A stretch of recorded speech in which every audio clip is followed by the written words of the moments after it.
With the regular season in sight, the 49ers are ready for the road ahead. You look at your GPS, it doesn't show you the destination. It shows you where your next turn is. Tonight, the journey takes the 49ers back home to Levi Stadium for their final preseason tune-up. They have to be together. It has to be a coordinated theatrical production in the way they move and the way they work. Montana throwing in the end zone. The 49ers take on the Chargers right now on the KPIX Sports Network. The familiar 49er players are here tonight, but likely won't play. Yet, for the faithful tonight, a chance to watch those that are still competing and hoping to break camp next week as a member of this proud franchise. The 49ers and the Chargers preseason game 4. Ted Robinson, Tim Ryan, Dennis O'Donnell joins us on the field. So yes, we know the story tonight. Very few starters will play. So for the 49ers quarterback, this gives Blaine Gabbert, Tim, a chance to build on what's been a terrific preseason. Well, it sure has, Ted. And he has been one of the few offensive highlights for the 49ers here in the preseason. And really, to me, the first time in his 4-year career that he has shown full command of an offensive scheme. He is playing with confidence. And you can see that in his numbers, especially the completion percentage. And we all know how important a backup quarterback really is in pro football. If and when your starter goes down, you need a number 2 quarterback that's capable of coming in and keeping it going and possibly winning a block of games. I think based on what we've seen this preseason, Blaine Gabbert has the ability to do that. Our DraftKings players to watch tonight highlight the real story of preseason game 4. Guys, especially 2 here, that are fighting to be on the team. Yeah, and let's start with Kendall Hunter, who's been a terrific backup since he's been here. He did play last week for the first time in preseason and showed a little bit of rust. You've got to consider the fact that 2 of the last 3 seasons, he has been on the injury list. You couple that with the addition of Reggie Bush, Mike Davis, the running back in the 4th round, and the emergence of the Australian Jared Hayne. Kendall Hunter may need a big night to run himself into a roster spot. Shane Scove right in the middle of a battle as well for that 4th inside linebacker spot. He's played well, going to need to make more plays tonight, and maybe most importantly have an impact on special teams. And then Eric Armstead, first-round rookie. Ted, he has got a roster spot on this team based on his draft selection. My eyes will be on him, though, to see if he can consistently lower those pads and show that he has earned a significant role to be part of that defensive line rotation when football is real. Now, Tim, there's been only one starting job that's yet to be publicly declared. That's the right corner opposite Tremaine Brock. Do you see Kenneth Acker? I do see Kenneth Acker winning that job, and you could see it in the preseason. He got the start last week against Denver. He had the interception in the end zone, and he makes it look easy. He's got all the skill sets you look for in terms of the man coverage. He can break off and understanding the zone concepts. Mentally, he'll come up and he'll force the run, which Eric Mangini wants his corners to do. So I think he's got that starting job opposite Brock. Now, who's going to be the 3rd corner, I think is a storyline we need to watch in this game tonight, whether it's Sharice Wright, Dante Johnson, or Keith Reeser. When offenses go 3 wides, you got to bring in that nickel corner, and I don't think that job's been decided yet when you look at who that's going to be. Another area to watch tonight, Jared Hayne will get one more chance to cement what he hopes will be a spot on the 53-man next week. And for more on that, let's go down to the field and join Dennis. Check it out, Ted. How often do you see this? Now, typically, you got to be the number 1 pick in the entire NFL draft before your jersey hits the rack.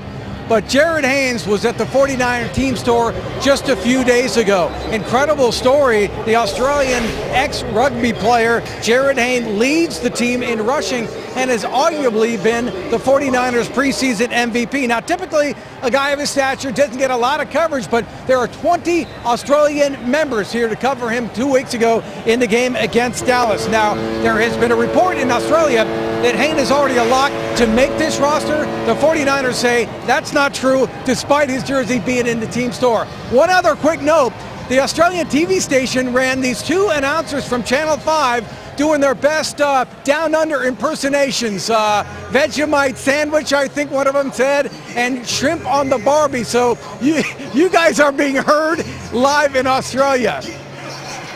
The only thing I can say to that, Dennis, crikey. There you go. There you go. They're wonderful. Well, we know that if Jared Hayne is a 49er come Monday, that it's going to be a huge story in Australia, as it should be. But that decision, as Jim Tomsula clearly said, we haven't made that call yet. Well, and I think what he's going to need to show, and he's shown the return skills, obviously, but last time I checked, they tackle in rugby as well. So he's going to show, I need to show, Ted, that he can be a cover guy and go down on teams, kickoff team, punt team, and really be a core special teamer versus just a return guy and a backup running back. All right, you saw the Chargers under Mike McCoy. He's starting his 3rd year. Been pretty good for 2 years. They just missed the playoffs last year at 9-7. They lost on the final Sunday of the year, San Diego did, to cost themselves that chance. This is their camp kicker, Josh Lambo. And Bruce Ellington deep for the 49ers. And the short kick's coming back. That was a nice little group of wedge there to lead the way and push Ellington out near the 25.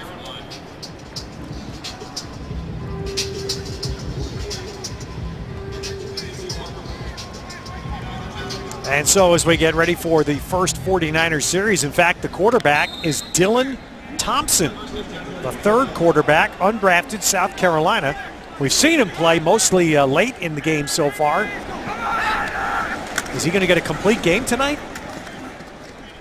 If you're Dylan Thompson and you're trying to prove yourself, that would be the greatest gift you could get tonight. Give me a complete game. 60 minutes of football, and it looks like that could happen for Dylan Thompson. Here's the running backs. Bruce Miller, I think, going to be okay, Ted, at fullback in terms of the roster spot. Key in what he does. Saw Kendall Hunter there. Joe Looney, I think, fighting for a spot at center here. He's been around for a while. He's going to need to show that can play more consistently here in this game against San Diego. All right, those are our Levi's starting lineups, and the first 2 carries go to Hunter, who is trying to show a little more spark than he was able to put on the field in Denver Saturday night, as we see the San Diego defensive lineup. And again, Corey Leggett not playing, Manti Te'o, linebacker, not playing, Eric Weddle, Jason Verrett, last year's #1, Brandon Flowers, all the familiar Charger names on defense, none of them starting tonight.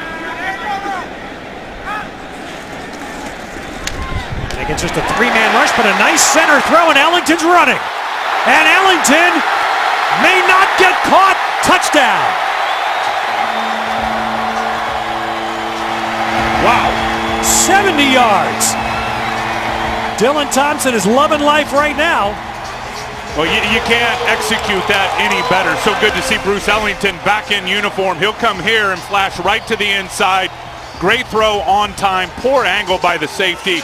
And Bruce Ellington is just off to the races. There is no chance for Phillips to catch Bruce Ellington. Got his first action last week against Denver, made people miss after a couple of catches, untouched that time for the long house call.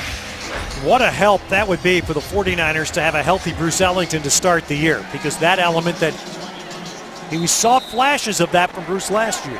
Well, he's quick as a hiccup, and that's where he's going to do his best work. When you look at his speed and his quickness in between the numbers, they had no chance. And so now the 49ers going for 2. Didn't even get a hand on him and not even close to catching him. Throwing a little stop ball to the far side, and Quentin Patton makes the catch for the 2-point conversion. And so a wonderful start for the 49ers. Dylan Thompson, he threw one on the money, and Bruce Ellington used his speed to run away from Richard Crawford. A 70-yard touchdown. And a thrill for a young man fighting for his football life. Gorgeous look inside the 49er Museum, presented by Sony. Bruce Ellington, 70-yard catch and run. And I think Ted's still trying to identify the coaching staff, who that 3rd wide receiver is going to be between Quentin Patton, Bruce Ellington, and the rookie there, DeAndrew White. Ellington 6 catches last year in his rookie season. But you love what he just did in the middle of the field right there. That quickness in the middle of the field, and then the ability to burst away from the defense for the long touchdown. That's only the 2nd touchdown by the offense this preseason. And so I was looking at Jim Tomsula thinking that as you were saying it, he had to be happy just to see the offense kick in a little bit. No touchdowns in Denver Saturday. You see a lot of baseball caps on the sideline. Kaepernick's got one on, Navarro Bowman. You see the guys that are not going to be in the game tonight. So Phil Dawson, it's a line drive kick. It's going to be run by an up man from the 5-yard line. And Now, just shy of the 25 for San Diego comes the veteran running back, Donald Brown. Out there is one of the up return men. Kendall Gaskins running back in on the stop. Here's Kellen Clemens. Long time in the league, 10 years now, 10th year after playing at Oregon. We saw him a few years back where he played about a half a season as a starter in St. Louis when Sam Bradford went down. This will be his second year backing up Rivers. And they've only thrown one touchdown pass offensively in the preseason, and that was by Kellen Clemens.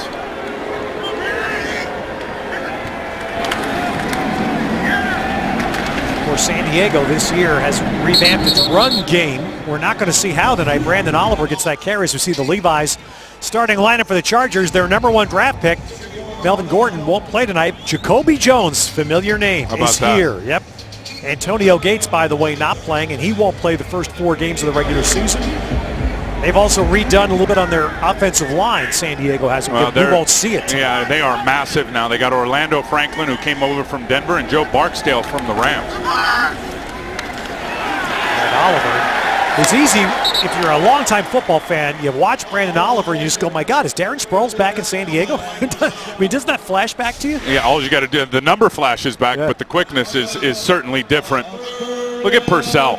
Look at Mike Purcell in the middle of that defense, who I think has earned himself a roster spot after the last 2 years on the practice squad. Penetration, getting to Oliver. And then I told you about Kenneth Acker now, how he'll come up and put his shoulder in there and tackle. That was perfect run defense. Eric Armstead, the first-round pick, is out there on that 4-man defensive front. Aaron Lynch is starting tonight with Eli Harold as the outside backers. 4 rushers and an incompletion. Intended for Javante Herndon. Nick Moody came in as a 4th pressure man for San Francisco. I think that's one area, and that was good coverage there by Aaron Lynch out in space. I think that's one area where the fans are going to be pleasantly surprised when you talk about the blitz package that I think we're going to see during the regular season. It'll be a game-to-game type thing, but this defense is going to have the ability, I think, to really get after the passer. The veteran Mike Cyphers punts it away. Jared Hayne, a very short kick. And he's going to, boy, he picked up a tough skip there. And he actually turned that into about a 5-6 yard advantage rather than letting that ball hit. I'll tell you what, you see those rugby hands, don't you? That was hidden yardage right there. If he didn't catch that, that thing was going down to the 10-yard line.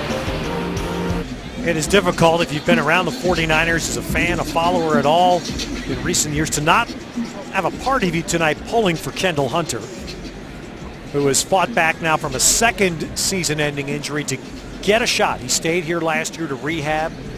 Well, Teddy had the Achilles in 2012, right? And then bounced back in 2013 with a very good year, and then it was the knee last year. And he's a multifaceted back now. Can run between the tackles, can bounce it outside, and can pass protect.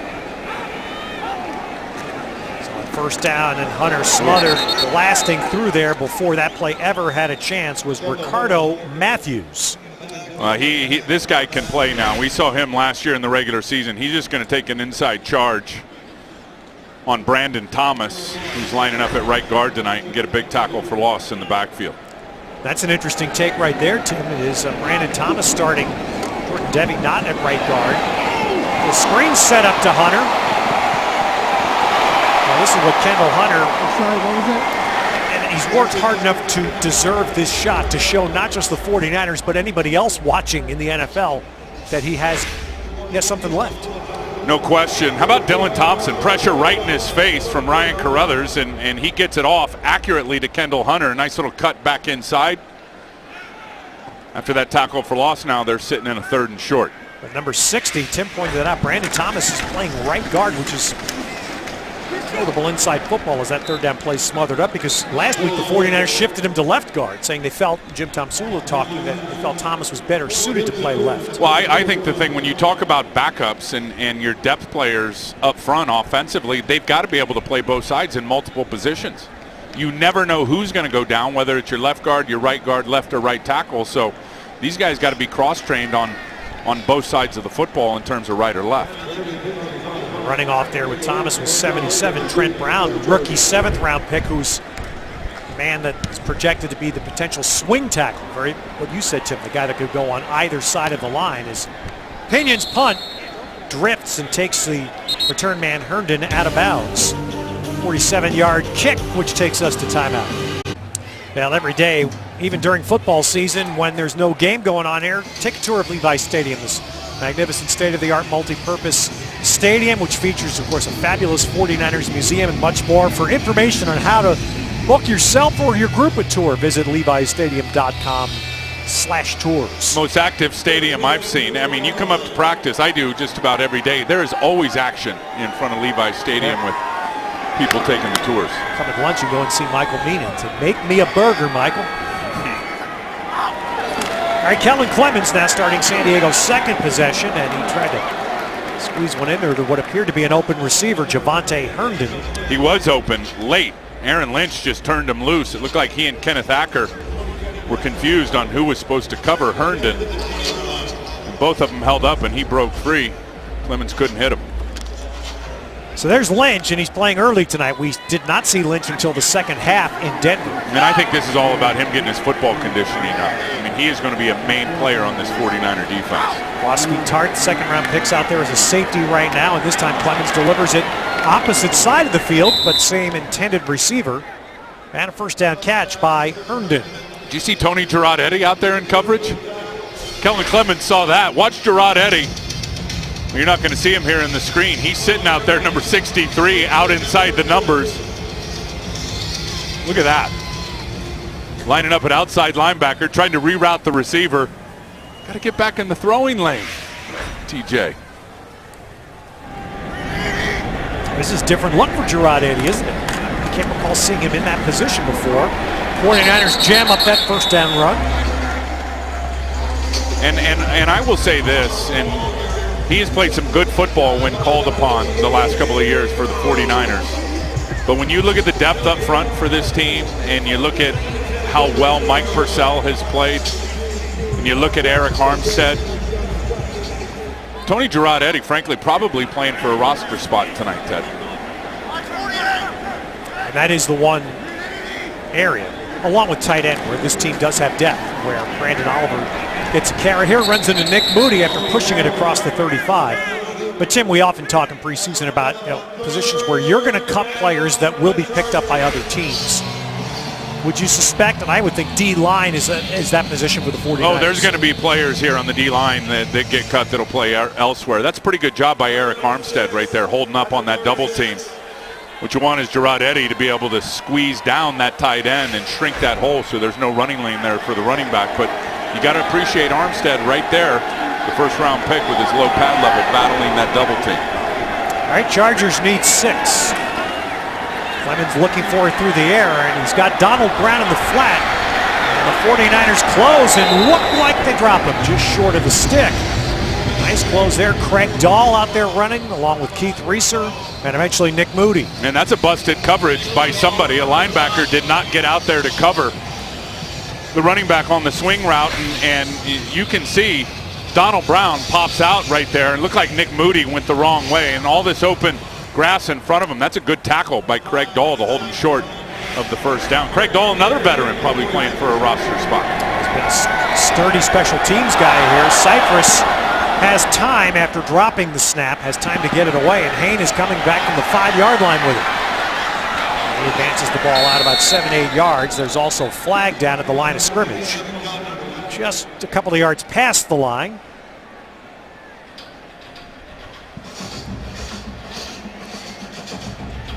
Ineligible kicking team player downfield. That 5-yard penalty will be added to the end of the play.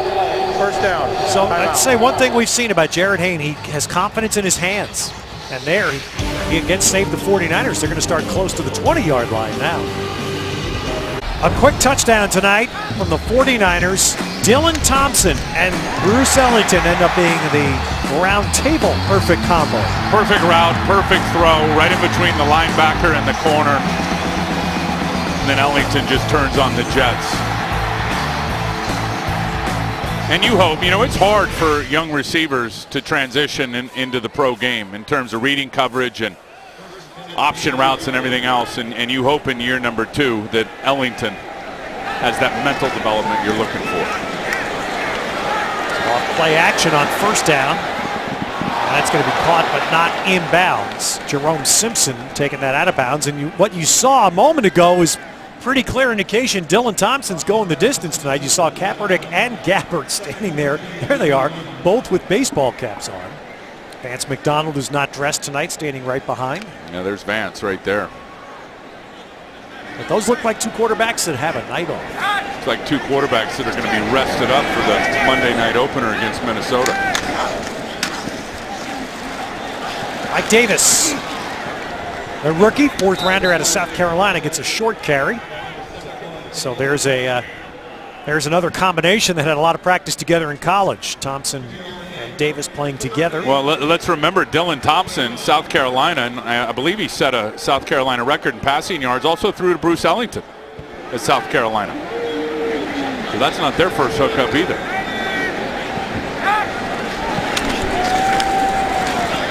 And on third down, there's a miscommune as Simpson turned in, pass went out. It looked like Jerome Simpson came up a little lame when he made that in cut right there as he stopped and kind of gingerly walking off the field. And again, for those football fans, Jerome Simpson will not be on the roster of the 49ers to start the season.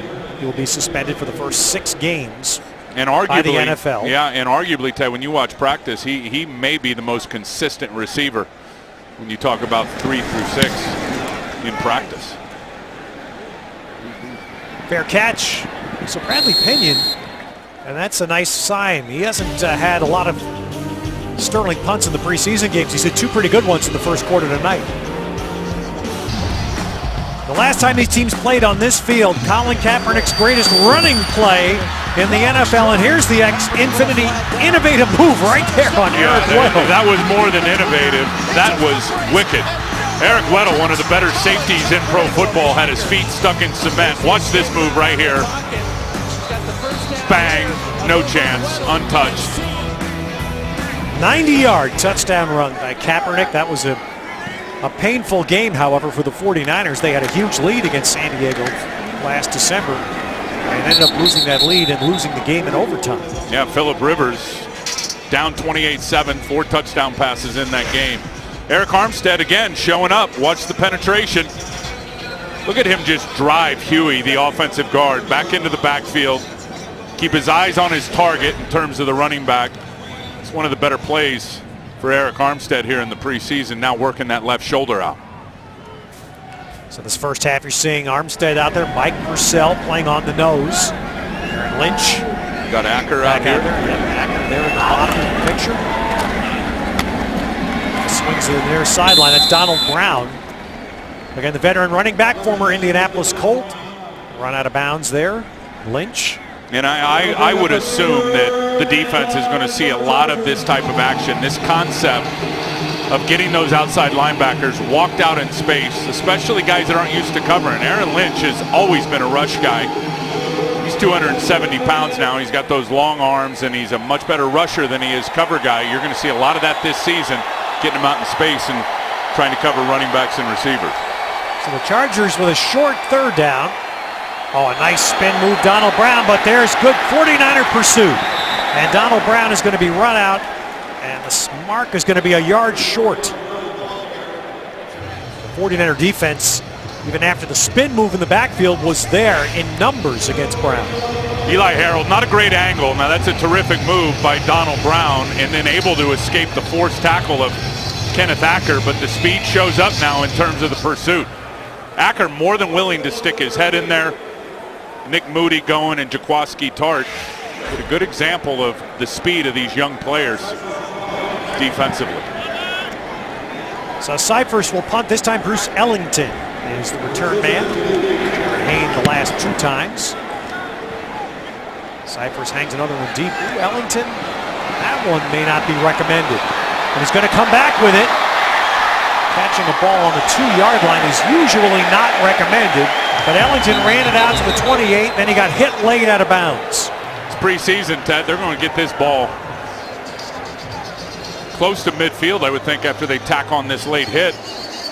Yeah, you know the general rule. You put your heels on the 10, and if it goes over your head as a return guy, you let it go. You know, we went through that last year, and I have to talk to the new special teams coach, Thomas McGahee. Brad Seeley last year said heels on the 7.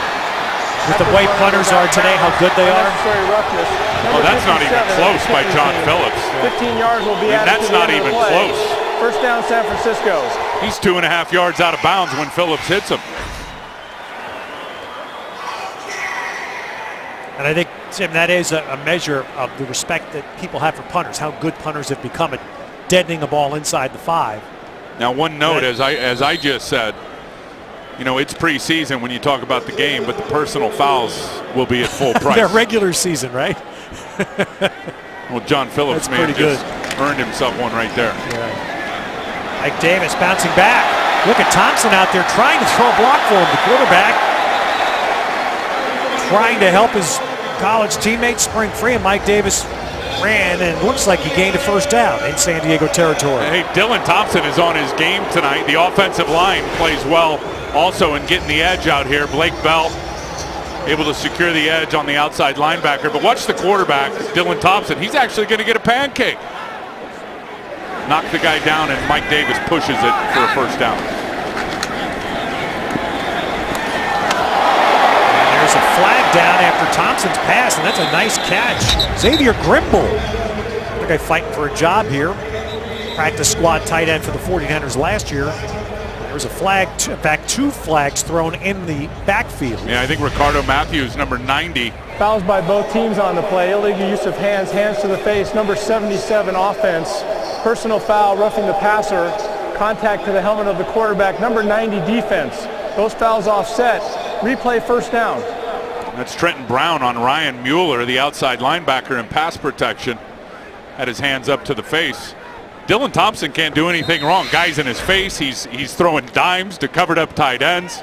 Had the long touchdown to Bruce Ellington. Had a pancake block on the Mike Davis run.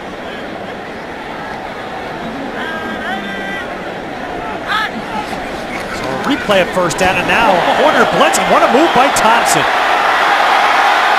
And Dylan Thompson, I'm having another flashback watching, and it's just the first quarter. But you feel for this young man knowing what he's trying to prove tonight. Well, he looks like the guy early in training camp. Here comes the pressure. Dylan Thompson sees it, eyes in the back of his head. Beautiful spin move out the side door.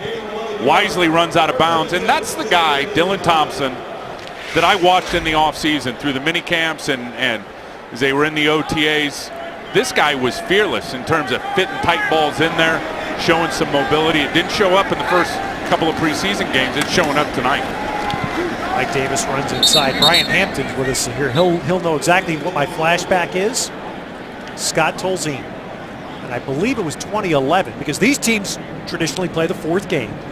And whether it was Norv Turner or Mike McCoy, San Diego has always played this game as pretty much a toss away. So Tolzien played the entire game against the 49ers, and he played well. The Chargers cut him the next day, and the 49ers picked him right up. Tolzien, of course, still in the league. He's the backup for Aaron Rodgers again in Green Bay.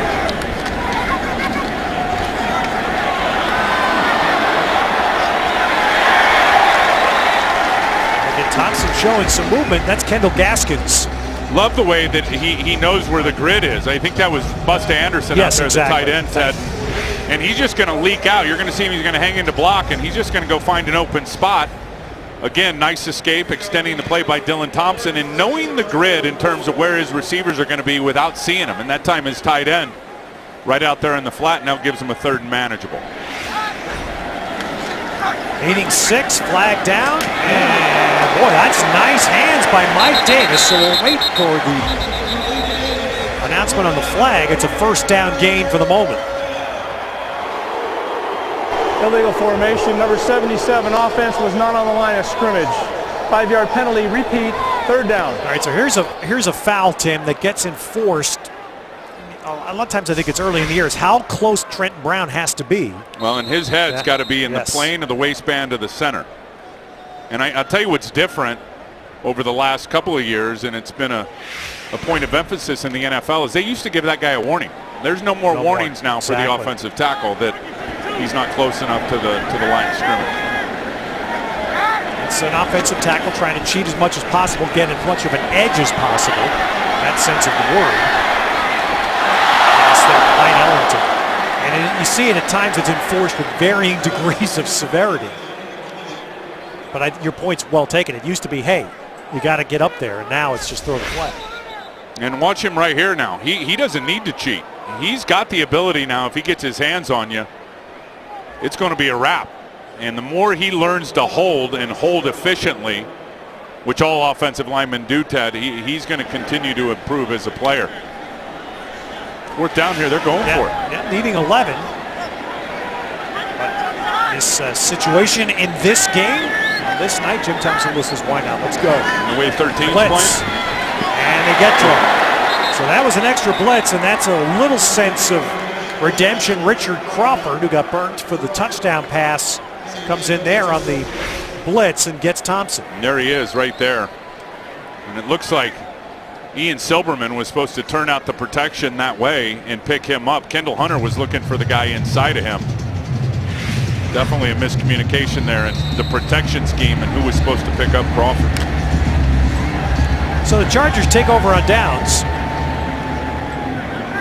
The 49ers are playing their third quarterback tonight. Clemens, the backup, starting. Brad Sorensen is the third in San Diego, and I assume we'll see him. Donald Brown runs. Once again, the Chargers let Ryan Matthews go in the offseason, and then they moved up several spots in round one to draft Melvin Gordon, the latest standout running back from Wisconsin. You know who they traded with to move up, get that spot? San Francisco. That's right. 49ers. And that's what Mike McCoy wants to do. There is a real ambition, as good as Phillip Rivers is to run the ball better. You see that with the free agents up front that they added. And, you know, Danny Woodhead being healthy, I think will give them a big shot in the arm along with Melvin Gordon. Yeah, that's a name we haven't referenced. You're right, as Donald Brown carries. But yes, it is Melvin Gordon and Danny Woodhead, who only played a couple of games last year and then was out the rest of the season. He's back healthy. Oh, he's their third down guy. And you go back a couple years, 76 receptions and 8 touchdowns. Watch Nick Moody for Woodhead. Watch Moody right there hit that with the right shoulder. And that's what you call spilling it, which you want to hit it with your outside shoulder, force it to bounce. If the back wants to cut up inside there, you make a tackle right there, as Nick Moody did. It's good run defense. Very strong play as well by Gerard Eddy. Yep. Who's now back at defensive tackle.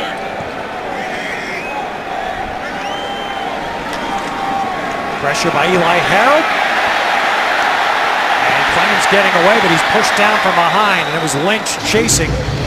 And looking like a two-hand push in the back to knock Clemens down short of the first.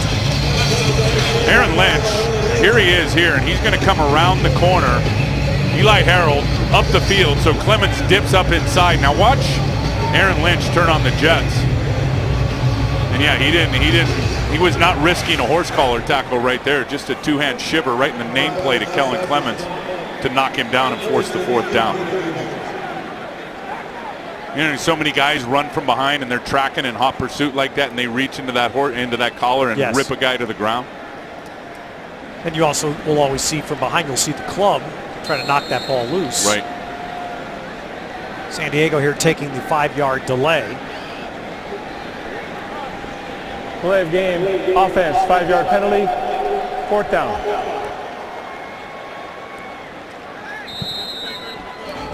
Cyphers has been a standout punter now for a decade for the Chargers. And had a lot of leg here in the first quarter. Ellington is the return man. This one he mishits. How can Ellington turn the corner? Blake Bell through a nice block. There's a second one, but it's coming back. Now Ellington with a great return here, but it's going to come back. The first block by Blake Bell was a good one. The second block that got him around the corner was flagged. Yeah, and I believe that was on Marcus Cromartie, the corner. Well, you love seeing Ellington in space and turning on that juice. There's a nice moment by a rookie as Blake Bell threw a terrific block. Holding number 47 of the return team. Half the distance to the goal. First down. Yeah, not many quarterbacks, former quarterbacks, hit like Blake Bell, who's now a tight end right there. The guy was a quarterback at Oklahoma. 1 year at tight end, and he's laying people out.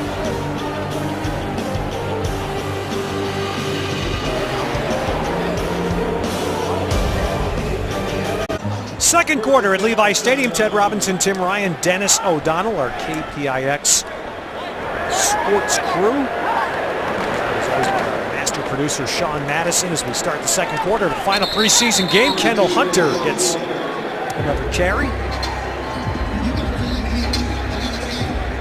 So no Carlos Hyde tonight. No surprise. No Reggie Bush. No Bruce Miller. And I wonder, in the especially second half, will we see some snaps for Jared Hayne as running back? I would think so. Have not seen Bruce on the offense, but have seen Bruce Miller on the special teams.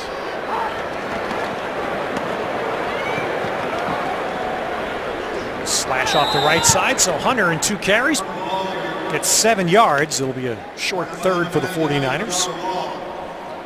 And no dancing, no sideways movement with Kendall Hunter on these last 2 runs. I mean, he is just slamming it up there in between the tackles.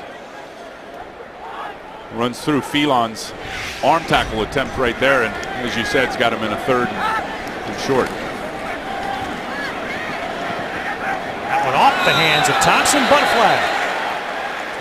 And on the cover out there, that's a former Indianapolis linebacker, Cavell Connor. We've seen him play for the Colts before.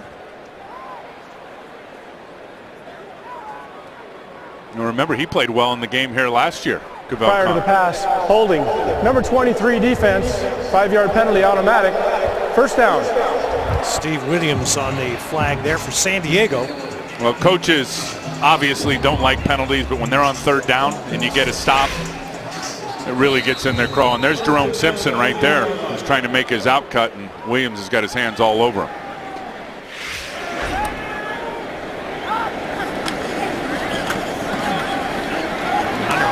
Dance, good counter move by Kendall to run that ball out across the 25. Yeah, that was good vision and patience right there, Ted. I mean, he ends up cutting off the block of Dylan Farrell, the center, who's working this reach block and staying with it. Kendall's looking right, there's nothing there, and just pops it back and exploits that little hole created by the center, Dylan Farrell. Good stuff.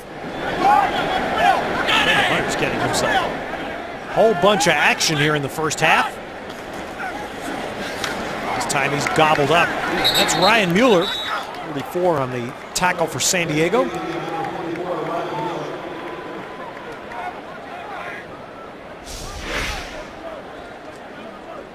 don't believe a single one of San Diego's first team defensive players, the 11 listed as their number ones, I don't believe a single one has played tonight. We haven't even seen some of their number 2s and up-and-comers, Kyle Emanuel being one of them at outside linebacker. Good play there by Mueller on Trenton Brown. Oh, and that's going to be picked and run back. Well, Richard Crawford has just equaled.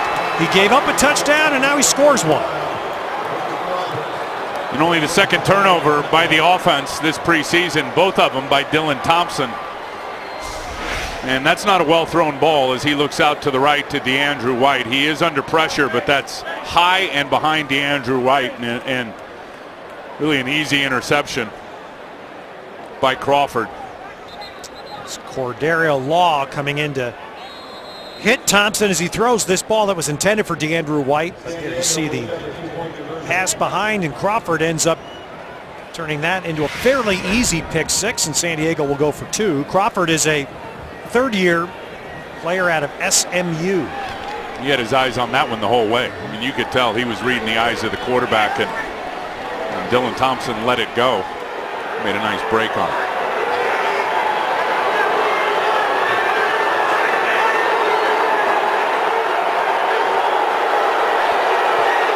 All right, Kellen Clemens changing up at the line. He's got plenty of time on the play clock. Donald Brown, the running back. A little floater goes over the back of the end zone.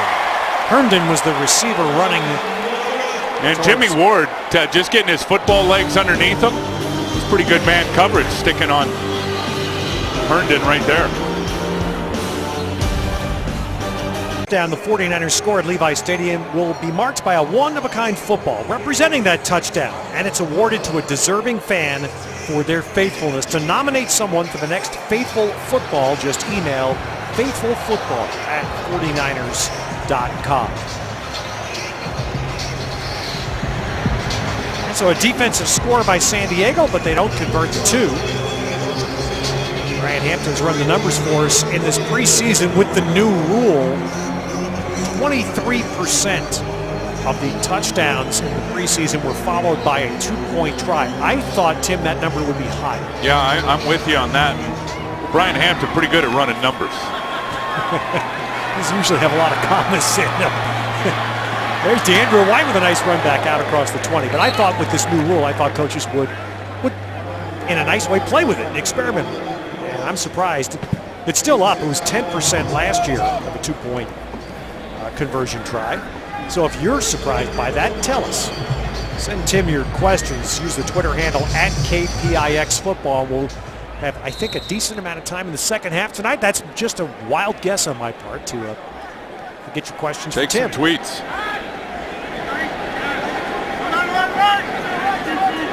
All right, a little rebound series for Dylan Thompson. Mike Davis on the carry here. Kendall Hunter has carried the ball 8 times tonight. First half, that's the 4th carry from Mike Davis. Mike Davis has been impressive, Ted, when you look at his opportunities here in the preseason. Yards per carry, I mean, he can hit it up inside. He has shown the ability to bounce it and get to the outside, and we're going to see a lot of that in this offensive scheme with the outside stretch play. He's shown in practice and in games he can run routes as a receiver out of the backfield. Here he can move the pile. Yeah. And Tim, that's the kind of alignment you suspect the 49ers will use. Well, let's first take a look at Mike Davis's South Carolina record. 5.5 a carry. And he was, he was just short of 1,000 yards last year at South Carolina, and he was nicked most of the year with just nagging injuries. That formation, you saw a bunch of tight ends on the field. And I would wonder, Tim, when the 49ers next take the field, which will be a week from Monday here against Minnesota to start it for real, especially with an offensive line that's going to be a little unsettled on the right side. Do they start using a wealth of tight ends to help spur a run game? Absolutely, and Vance McDonald as the blocker. Vernon Davis split out, extended, away from the line of scrimmage, acting more as a receiver. Could anticipate a lot of one running back, 2 tight ends. And there's DeAndre White. Saw that ball, adjusted, made a very nice catch, and eventually he thought about maybe getting out of that end zone. Adrian Phillips dropped him. Ted, we saw him emerge from day one when he got here out of Alabama. Amari Cooper got all the credit. This guy made plays. The big floater right to him, goes up in the air, a little spin move here, tries to get a couple of extra yards. Very good ball skills, polished route runner when you talk about a free agent coming out of college. 36 yards on that play. Now Mike Davis again trying to shift sides of the field, and he is run down by Mueller. The flag comes in on the tackle. Did he grab Mueller's face mask right there and jerk on it? Personal foul, face mask, number 20 offense, 15-yard penalty, repeat first down. That's something new here. If you give somebody the Heisman, you can't grab the face mask. Oh yeah, you can do that stiff arm and stick it right in his grill, but you can't grab the mask and throw him to the ground by their head, like Mike Davis did right there. He actually did. He had it for a second and then unclinched and looked like he pushed him down by his ear hole. So now it's a long first down as that penalty blunts a little bit of the steam from the DeAndre White catch. Screen pass to Kendall Hunter's shut down. Denzel Perryman, the 2nd-round pick of San Diego, playing linebacker right now. He sniffed that one out right away.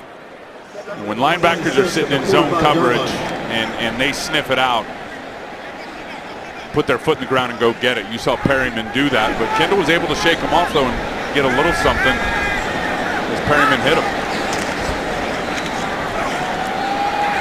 That ball drilled high and wide of Ellington.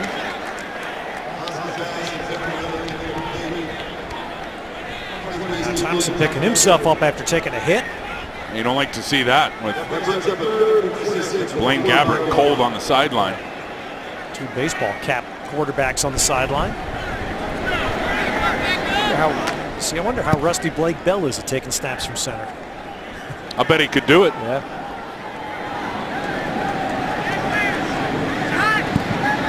So the 49ers backed up by the face mask penalty, haven't been able to dig out and get one more shot.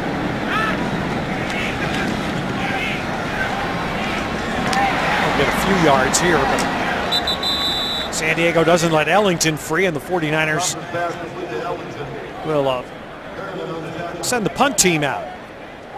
And San Diego just sitting back in a soft zone and forcing that ball to come out underneath and rallying up and making a tackle.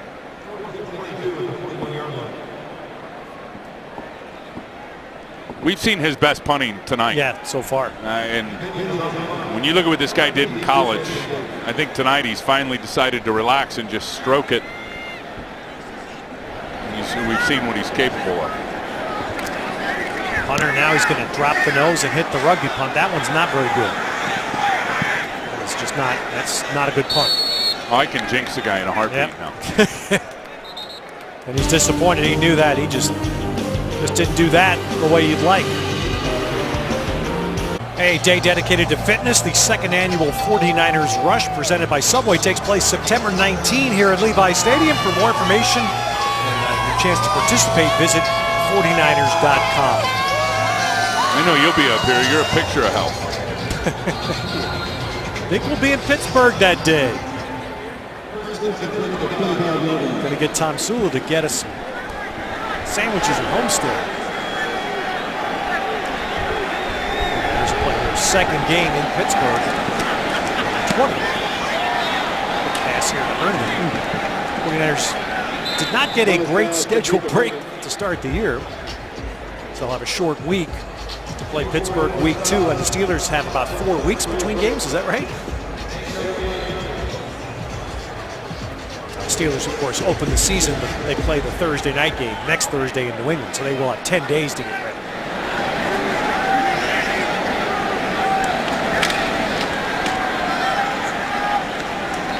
Clemens on the handoff.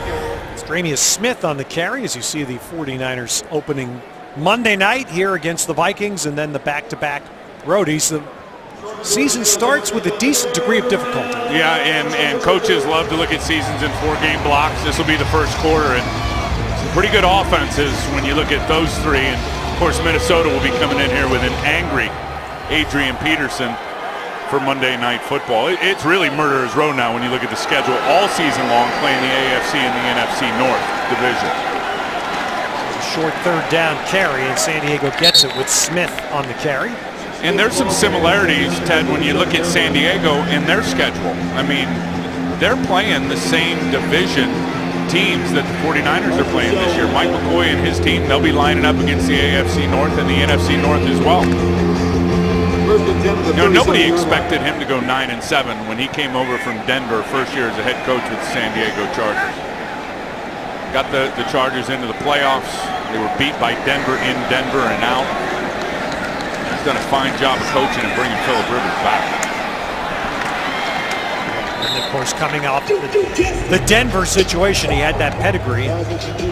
You're right, that was the big thing, was that Rivers has a new life to his career. If you watched Phillip Rivers in 2012, you would have thought he was close to the end. And Mike McCoy came over, and all Phillip Rivers has done is have 30-plus touchdowns each of the last 2 seasons, and just earned himself a fat new contract to finish his career as a Charger. They'll have Malcolm Floyd once again as a receiver. Keenan Allen, the former Cal standout. Man, he's good. Not playing tonight, but they won't have Antonio Gates to start. It's there and throw. There. Intended for Austin Pettis, former St. Louis Ram, but Antonio Gates will miss the first 4 games of the season in NFL suspension. They'll need Ladarius Green to really step up. Well, and people have always talked about Ladarius Green, and Mike McCoy knows it, of what a huge target he is. I mean, he's a big dude at 6'7" that can really run. The fact is Phillip Rivers and his ball distribution has and Green has not played a lot, but Phillip Rivers throughout the last couple of seasons really has not targeted him a lot either. They'll need to do that in the first 4 weeks. So third down. 49ers, you can see how many red shirts lining up all along the line of scrimmage. Quick bubble screen, it's broken up. And flashing out there nicely is Tank Carradine. Yeah, along with Eli Harold. Both of them, good heads-up recognition. I mean, that's a good play by Clemens. He's going to fire it. He sees this corner blitz, fires it, but look at the pursuit of the 2 big guys. Eli Harold gets smashed by the center Trenton Robinson as he's going to make that tackle, but Tank Carradine was having none of it, forcing the 4th down. So another San Diego punt, and this time the 49ers have DeAndrew White back, 3rd different punt returner. One area that's been a huge upgrade for this 49er team in the preseason has been the return game in the punt. Oh, wow, White. Yeah, jinxed him again. Well, and you see that punt sort of ran him right into the outside gunner who was going down to cover. White got blasted there by Terrell Williams. All right, Ask Tim is presented by Jack in the Box. We're going to take a couple of swings at this tonight, starting off with that tweet question. Hey, Tim, are you worried about the pass offense to start the season? I'm not worried, but I'm not convinced, Ted, that it's going to be great at this point. Now, you look at the addition of Torrey Smith. I think Vernon Davis is going to reemerge this year. Reggie Bush coming out of the backfield. It's really up to number 7 right there, Colin Kaepernick. So I'm not worried. I think the 30th in the league the last 2 years. It's going to be better this year. Do you think it's a safe assumption that we haven't seen the pass offense yet? Well, 80 yards a game in the preseason. But I mean, we haven't seen what they're capable of scheme-wise. Right. Colin Kaepernick is going to be on the move. He's going to be much more decisive. And you watch as this team, when it's real, is better on 3rd down, and that up-tempo starts to affect pass rushers. Vernon Davis will be a big part of it. Then you're going to see the pocket game from Kaepernick. Well, I'm still a believer. And again, we just didn't see very much of the frontline guys at all in the preseason. Admitted what we saw wasn't terribly impressive, but we just didn't see very much. Football. Right. And my point is, if there's any player to me that's going to be the rebound player this year, it's Vernon Davis. That wasn't him last year. Somebody else was wearing that jersey. Well, he's engaged. He's engaged mentally. He's engaged physically. He's still got tremendous talent. He has run by a few people now here in the preseason, in particular in the Dallas game. Colin was just unable to hook up with him. Hunter takes the swing out of the backfield, and something I mentioned, we were actually talking on KNBR yesterday, and it's why someone like Vernon Davis to me is so vital to this team. And obviously Colin Kaepernick, when you think that the 49ers, and there's been so much talked about the off-season changes, but you think about it in this framework, 5 of the 49ers' own first-round draft picks are no longer here, just since the last game of last season. I can't believe, and I don't know this for a fact, but I can't believe that any other NFL team has ever had that happen to them in an offseason. Yeah, I don't know about that, but that's one first-round pick right there, number 85. Yeah. Who's still here. Who's still here and is going to show up, I think, in a big way. And that's how you compensate, is people like Vernon being themselves again. No, it's exciting times, I think, for Vernon Davis. It's presented by Geico, and this is what you want to see if you're the 49ers. Jared Hayne contributing on all special teams. That's right. We talked about that in the open after Dennis talked about Jared Hayne, that he's going to have to show that he's more than a return guy, that he can be a core special teamer, which means running down and covering kicks. And as I said, they tackle in that rugby league. Yeah. There's an illustration right there that dude can tackle. So San Diego starts things here with a play-action pass. Clemens has an open receiver inside the San Francisco 40 to Austin Pettis, who is a familiar name to 49er fans after spending 3 years in St. Louis. Well timed right there, and you're going to see Pettis. He's going to come inside. Harold, right when he breaks out, right there, it opens up that window, and Sharice Wright not in a good position to go inside with Austin Pettis. That's good stuff from the quarterback and the receiver for the Chargers. So you see the 49ers now. Dante Johnson at the bottom of your pictures of one corner, Sharice Wright the other. And the high school buddies, Kwaski Tart and Jimmy Ward, are playing the safeties. And pass is incomplete. And Kwaski Tart and Jimmy Ward both having an impact on that play. Good job by Jaquaski peeling off of his tight end who was running out in the flat and getting some depth in the throwing lane. I think this guy right here, Ted, is going to be really special for years to come for the 49er defense. He's big, he's fast, he brings a load when he hits you, and he wants to learn, he wants to be good. 221, you saw the listed weight, and he flies. Philip Wheeler coming in on a blitz. Chargers try to beat it with a screen, but the 49ers snuff it out, and there's Tart. the first hit. And you could see how he closes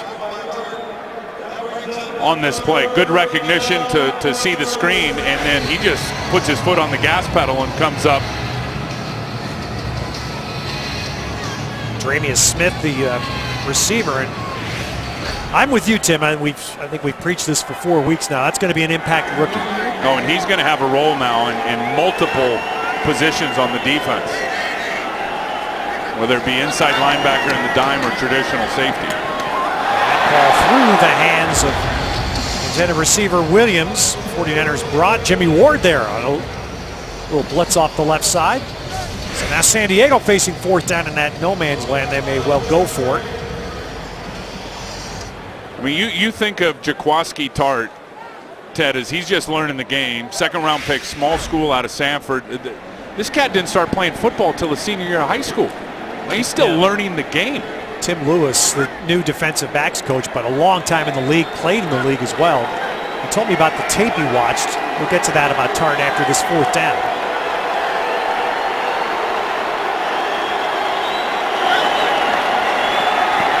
And Clemens.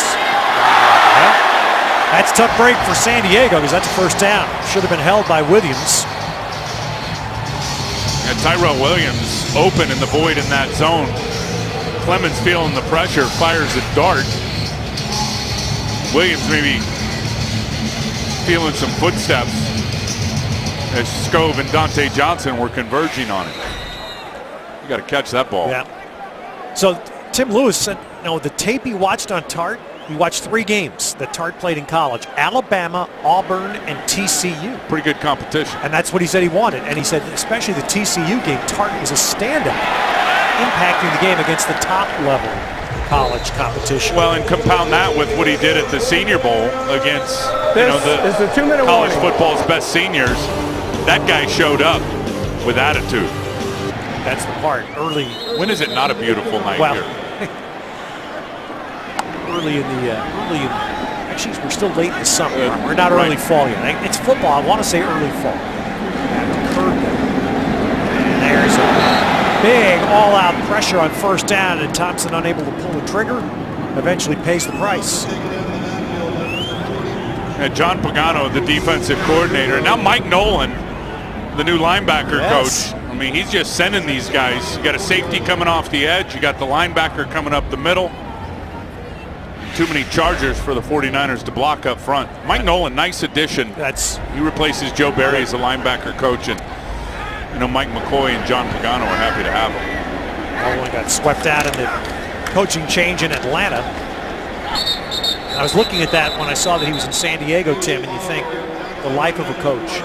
Here's Mike Nolan. Since he lost the job here, this is now the 4th franchise he's been with as an assistant coach. Oh, he's a lifer now. He's a lifer for sure.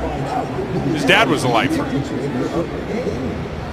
Really good man right there. Of course, had the head-on shot is Mike Nolan's defense against Colin Kaepernick and the 49ers in the NFC Championship game at the Georgia Dome.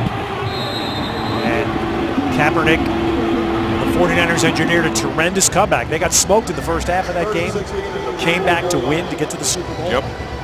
I've always enjoyed, doing a lot of games that Mike Nolan was the head coach or coordinator. I've always enjoyed talking to Mike.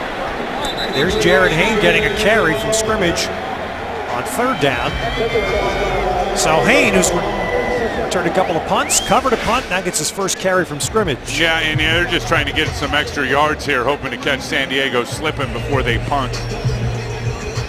Those negative plays, those sacks or penalties, and those have been a storyline now. This team gave up 52 sacks last year and significant self-destructive penalties. Ted, you get yourself in those long down and distance situations. There's not a lot of plays in the playbook for that. I have a feeling in a couple of minutes here when Dennis talks to Jim Tomsula come off, he may mention that. Got to clean that up. We've heard Jim say that, I think, every week.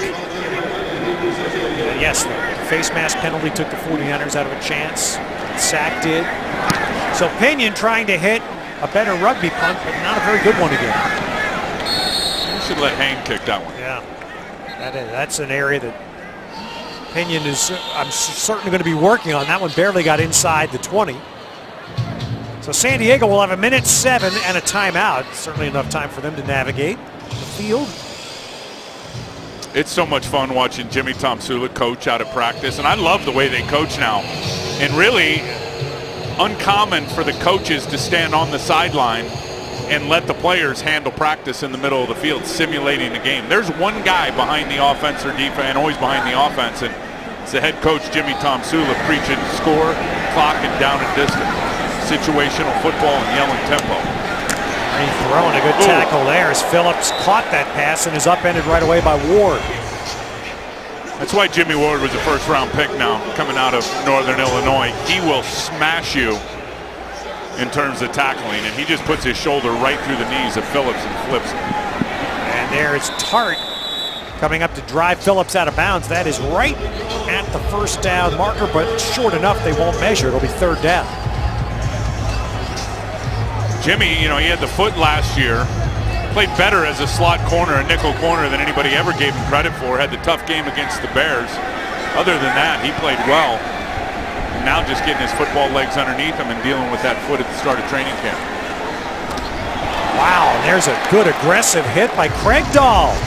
Veteran safety on Phillips again. And that forces San Diego into fourth down, and they're going to punt it. Craig's had a couple of nice plays this preseason of really reading the quarterback and driving on the ball.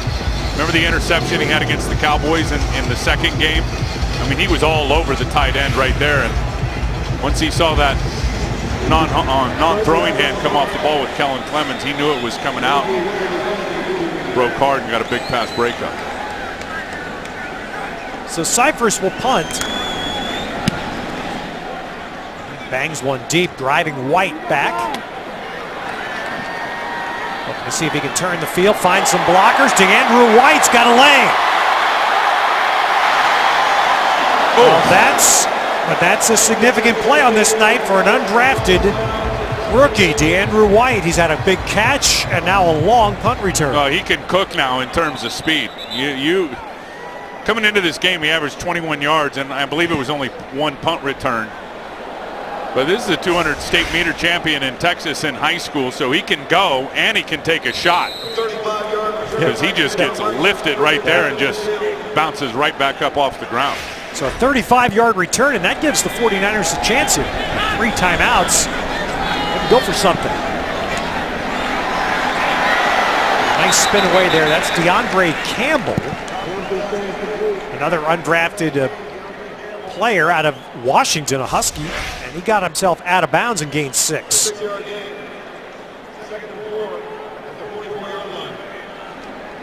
Phil Dawson's getting that long leg ready here. He may get a shot at trying to hit a long distance one before the half. They can protect. They're just going to get to Jared Haynes. Yeah, with timeouts they can do that. Yep. And Haynes gets a first down. That's the beauty of having timeouts. I think I vaguely remember that. And the 49ers with the ball inside the 40 now. One more little gain here. They did Phil Dawson a shot. I always love this area of the field, especially on that short down and distance, second down and short there, taking a shot deep. Throw it into the end zone if you can protect. That's been a problem in this game, clearly, but we know Dawson can kick. Yeah. He's inside 60. So he's in his range. He'll love hearing that.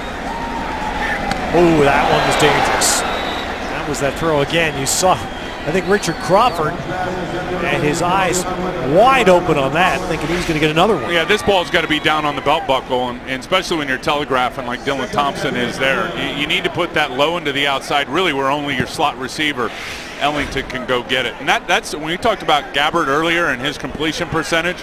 That's what he's done best this preseason, is the ball location on his wideouts. See if Haynes gets a carry. 49ers have timeouts. Thought that would be the case. And Haynes does a nice job. He drives that ball down about 6 yards and will give Dawson a shot at right about 50. It's good movement by Andrew Tiller, the left guard on the defensive tackle for San Diego. Drove him 5 yards off the ball, mauled him. There's Tiller right there. Watch the movement. right at the point of attack on Unrein, has him on skates. And Jared Hayne, good vision on the filling defensive player, and cut to the inside and picked up a few extra yards. So this will be right at the 50-yard mark or 40-yard line. Kyle Nelson, the snapper, second year. Bradley Pinion, the rookie punter, also taking over the holding chores for San Francisco. And Dawson drives that one. Ooh, bank shot, no. Flag. And it's against the 49ers, so this will end the half. Illegal formation, number 62 was not on the line. Only 6 players on the line of scrimmage. That penalty's declined. The field goal is no good. This is halftime. All right, so Dawson banged one off. Didn't matter because it would not have counted. And so the 49ers, who scored a touchdown on their very first possession, the 70-yard connection, catch and run between Dylan Thompson and Bruce Ellington, that ends up being their only points. San Diego's offense did not do much. Their only points, a defense, a pick 6 by defensive back Richard Crawford. So it is 8-6 at halftime on this night, where a lot of the new guys and young guys are playing. Decent game ready to go here. The 49ers will kick things off. And Bradley Pinion, this will be something to watch as the regular season begins and unfolds, how much Bradley Pinion kicks off with his strong leg. Yeah, we've seen that strong leg on full display in practice, smashing it. See if it translates to the game field. Remus Smith is the return man for the Chargers. And Pinion blasts one out. It does. So Tim, tell me, would you buy that? If he can do that 8 or 9 out of 10 times, would you do that just to take the kick return out of the game? Absolutely. And there's times when you want to get it up there and get the hang time and get it down there, directional kicks, and let your coverage get down there and get it inside the 20-yard line. But if you could take that every time and just nullify the return game, why wouldn't you? So Brad Sorensen, we've seen a lot of Brad Sorensen in these 4th preseason games. He's been the 3rd quarterback for the Chargers for now in his 3rd year. 7th round pick originally out of Southern Utah. Colton, California.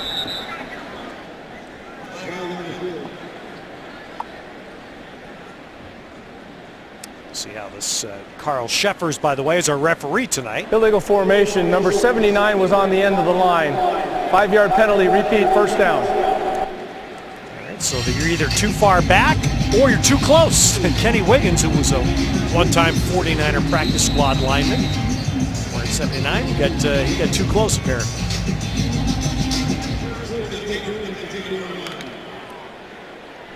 And Wiggins has played more guard for San Diego. They got him out there playing right tackle.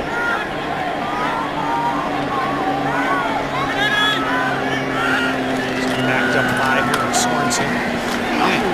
Divot, pretty good close and hit by Eli Harold. Nick Moody there on Remus Smith. So you're a rookie, you're a draft pick. Even if it's the 4th preseason game and you're going to be on the team, you play. He's shown up, hasn't he, Eli Harold, this preseason, and in a multitude of ways, rushing the passer. He has struggled a little bit in coverage, but I think he's starting to get that figured out. Starting to understand the concept of shrinking that hole when tackles block out on him and try to run to the inside. Squeeze that tackle down. Tip pass incomplete. Ends up in the hands of another guy we haven't seen much.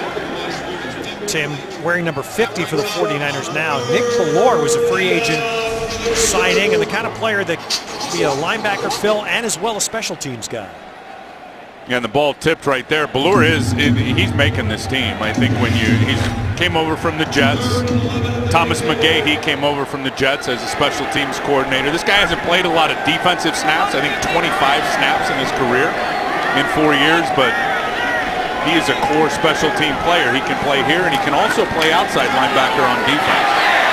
Nice movement. Boy, that's a good job by Sorensen. And another ball should have been caught, and Williams can't catch it. But boy, you talk about the little subtle steps for a quarterback, Tim, to keep a play alive. Yeah, he's got ability. He wanted to go to his running back, Ted, right here, leaking out, but watch who goes and gets him. Number 50, Nick Ballure. But you're right, Sorensen has had that athletic ability now just to move enough. Exactly. A little slide and shuffle and move around in the pocket. Those little subtle, I mean, those were tiny subtle steps, but it brought him an extra half second to second. It should have been a complete pass. DeAndre White. Oh, and he got a block to get around the corner again. And this time, Marcus Cromartie blocked cleanly, and that sealed the outside. Let DeAndre White run that back.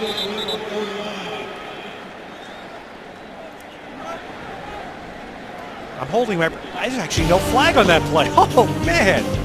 I think Jimmy got to him in the locker room. With the quarterbacks, but that is the 49ers' new ST coach, Thomas McGahee. T-Mac, and he can relate to these guys for sure. You watch him, and you watch him on the practice field, Ted, the way he coaches, the details, you really appreciate it. And came over from the Jets. Before that, he was at LSU. You know, his return guys there, Odell Beckham, who's now with the Giants, and Tyrann Mathieu. Pretty good return guy, the Honey Badger at LSU, now with the Arizona Cardinals. T-Mac can coach. And that's an area now, when you look at the return game especially, you want 9 yards out of your punt return or more in the return yardage. And the 49ers are way over that this preseason. 6.5 yards per return last year. And that number is going up, and a big part of it is certainly the return guys, but the coaching of T-Mac. So Jared Hayne getting his 4th and 5th carries from scrimmage. Wrapped up there after a short gain. It'll leave a long third for the 49ers. So as we thought, Hayne is getting work. Returned 2 punts, has covered punt. Now he's getting his chance to play from scrimmage. 49ers go quick. And Thompson throwing it for Ellington. And overshoots by about 5 yards. So long punt return by DeAndre White, but again the 49ers unable to capitalize. You know, one thing Dylan Thompson has done, and there's a little crease right there for Ellington, is he has telegraphed quite a bit. And you know, these young quarterbacks in this league, you got to learn to look safeties off. You got to steer those safeties with your eyes. That's why Drew Brees and a lot of guys, Tom Brady, Peyton Manning, they are so good at steering those safeties and opening those windows on those deep routes. Ellington got by the corner, no problem. Gary Pinion, that's a much better punt. And he does hang that one up, and it's fair caught by Herndon inside the 10. So the third rugby punt is the best one of the night for the 49ers' new punter. Camino Hospital presents our countdown to gold. Of course, gold referencing the golden anniversary 50th Super Bowl at Levi's Stadium, 159 days away. The numbers, yep, in gold on all NFL fields this year. And Tim, some big news yesterday in that Eddie D was named as a finalist from the Contributors Committee for enshrinement into the Pro Football Hall of Fame. About time. And he, of course, Eddie's been close in the last couple of years. This is the furthest he's gone. Nice run there by Drina Smith. But there's something so fitting in that Eddie D now being a finalist. He'll be put up to a vote. 80% of the committee will have to approve him, and that meeting's going to be held here in the Bay Area the day before Super Bowl 50. Greatness, the 49ers and Eddie D when he was the owner, and those world championships speak for themselves. But there was an 18-year run there where 17 of those 18 years, the 49ers won 10 or more games. You know as well as I do, beloved by the players and the fans. And in my opinion, deserves to be in the Pro Football Hall of Fame. Could you ever tell the NFL story and this franchise, the team of the decade of the 80s, and not include Eddie D? No, and obviously we don't. It's the Pro Football Hall of Fame entire voting process is dramatically different from the baseball one, which people are far more familiar with. This is a much smaller group of voters. It's very private, very closed. I think every 49er fan, everyone, I think it'll be universally held, hopes that 80% of that group will agree with what you said. Brown getting back on the field. A little veteran run here in the second half. Sharice Wright. I mean, that's kind of always my criteria, Ted, is can you tell the NFL story and not include a certain guy? You can't. There is no way.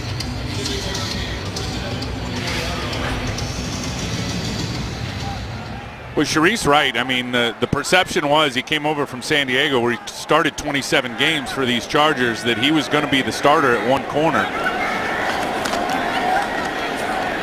I don't think he held on to that perception and what people thought. And not that he's played poorly, but Kenneth Acker, as I said in the open, has really played well. And so the question that will be answered over the weekend is how many defensive backs a team keeps. And remember, defensive backs are also largely special teams players. Yeah, you need those guys to be core special teams players. I'll take a shot and say 10, 5 safeties and 5 corners. Sharice Wright being one of those corners.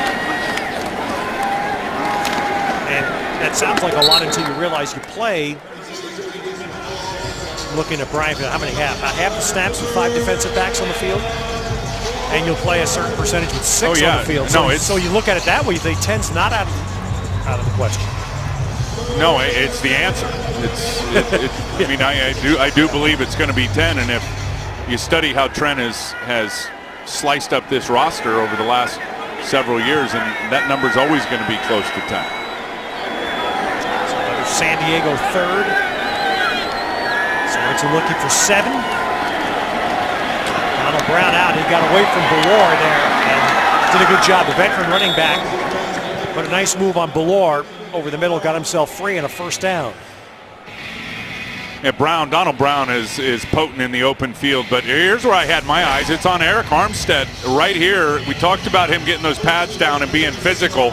Shock Searles right there, gets him out of the way, and then throws the little arm over on Huey on that double team. Eric Armstead's made some nice plays at the line of scrimmage, just playing with force and attitude in this game. Sorensen there coming out of the backfield to one of his tight ends. That's Kyle Miller on the catch. I mean, this ball is coming out in 2 seconds, but Armstead again with the arm over to the inside. Whap, club, arm over. Now, if you have tight coverage and you're playing man and it looks like somebody busted there with all that space out there to Kyle Miller and the quarterback's got to hold that ball, Eric Armstead's got a shot to get to the quarterback. 7-yard first down play for the Chargers.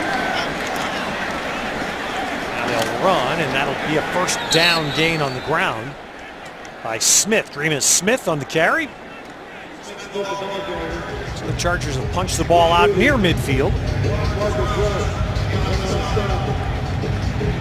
49ers going deeper in their defense now. Marcus Rush, an undrafted outside man from Michigan State, on the field.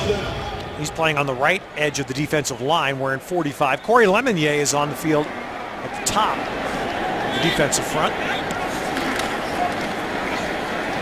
The edge of the logo, and there he is getting involved, slowing up the running back on the tackle. Nice play, disengaging off that tackle and getting in on making the tackle. All right, here's another Ask Tim, presented by Jack in the Box. Well, that's, a good question, because the 49ers, of course, lost Justin Smith, lost at the end of last season another veteran starter in Ray McDonald. So yeah, I don't know if the question is how far have they come. It's been preseason. How far will they go this season in terms of their success without Justin? I like the defensive line and I like the depth. I mean, Quentin Dial is going to be a very good player. Tank Carradine, I think probably the best pure pass rusher on the inside. He didn't get a uniform a lot last year. When he did, he had an impact. Ian Williams can rush the passer better than anybody thinks. Short, quick, and thick. Hard to block him. Glenn Dorsey back in the lineup. Jimmy Tomsula has got this defensive line loaded and prepared for the departure of Justin Smith and Ray McDonald. Now if they can get that rookie Eric Armstead to really start showing up when the game's real, going to be good. They'll go a long way. The flag is down. Donald Brown got away again from Belor and was able to run that ball for a first down gain, but Holding, number 64 offense. 10-yard penalty, repeat third down.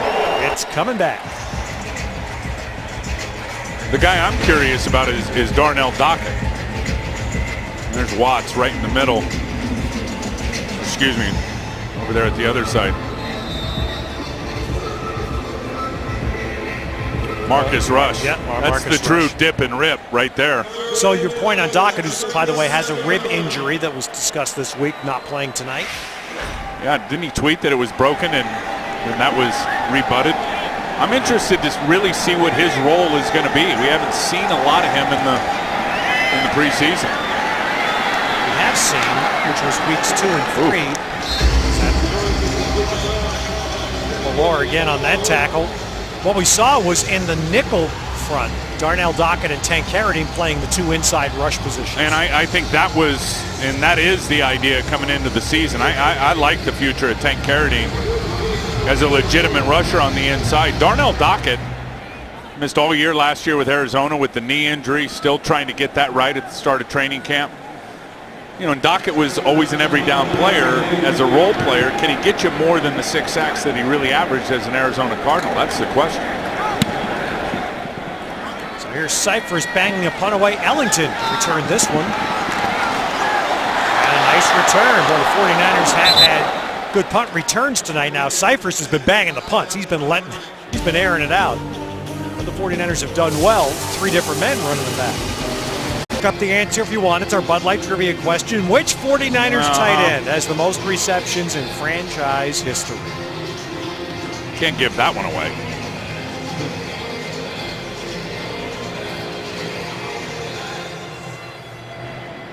Got some other good ones here. Ted Kwolek going back. Brent Jones was pretty good. Brent Jones was.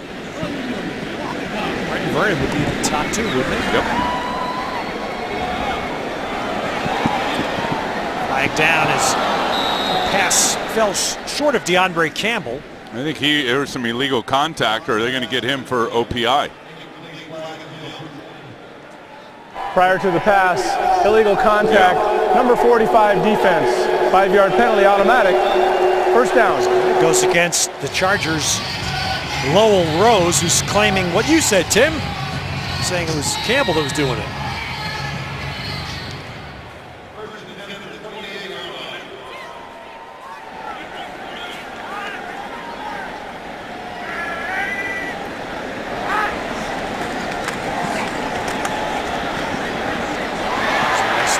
Low throw and catch. Jared Hayne. So another use for Hayne as a pass receiver. Pretty good coverage by the backer. Dylan Thompson again sneaking out to his left side. Down and away to his target, Jared Hayne. Picking up a couple of yards. Oh, look at Hayne. Well, that's going to resonate. Jared Hayne, who returned some punts in the first quarter, but now he's doing what is really the keys to making sure he is on the 53. And just look at the vision in some of these effective cuts. I mean, a dead leg right there to shake the first guy. And then right here, just kind of dead legs it, and then coming on the safety, just bang, right there, slams that back inside. Gets away from that tackler. Really impressed just watching his vision and those decisive cuts where Ted, his pads are always seem to be over his feet foul, when he makes those cuts. Face mask, number 83 offense, 15-yard penalty, repeat first down. So another personal foul, this one on Grimble. I mean, you know how some backs, when they're making those cuts, they get off balance and their body gets out of position with their lower body. The good ones, and you see it with Jared Hayne, and those skill sets have translated from rugby, he's always got his weight over the balls of his feet when he makes those cuts. So not only can he make them and make people miss, he keeps going north and south with a purpose. I don't think there's much question left. There can't be about his open field running ability. Spun around, he does lunge ahead to get a couple, but Not the big game the 49ers hoped. And the other thing, Tim, I keep coming back to this with Jared Haynes. He's an athlete. A world-class athlete. And that has to be the ultimate value. And what I love is, on top of that, the emotional maturity of him being a star in another sport and having the attention. None of it's too big for him in terms of the pressure to perform.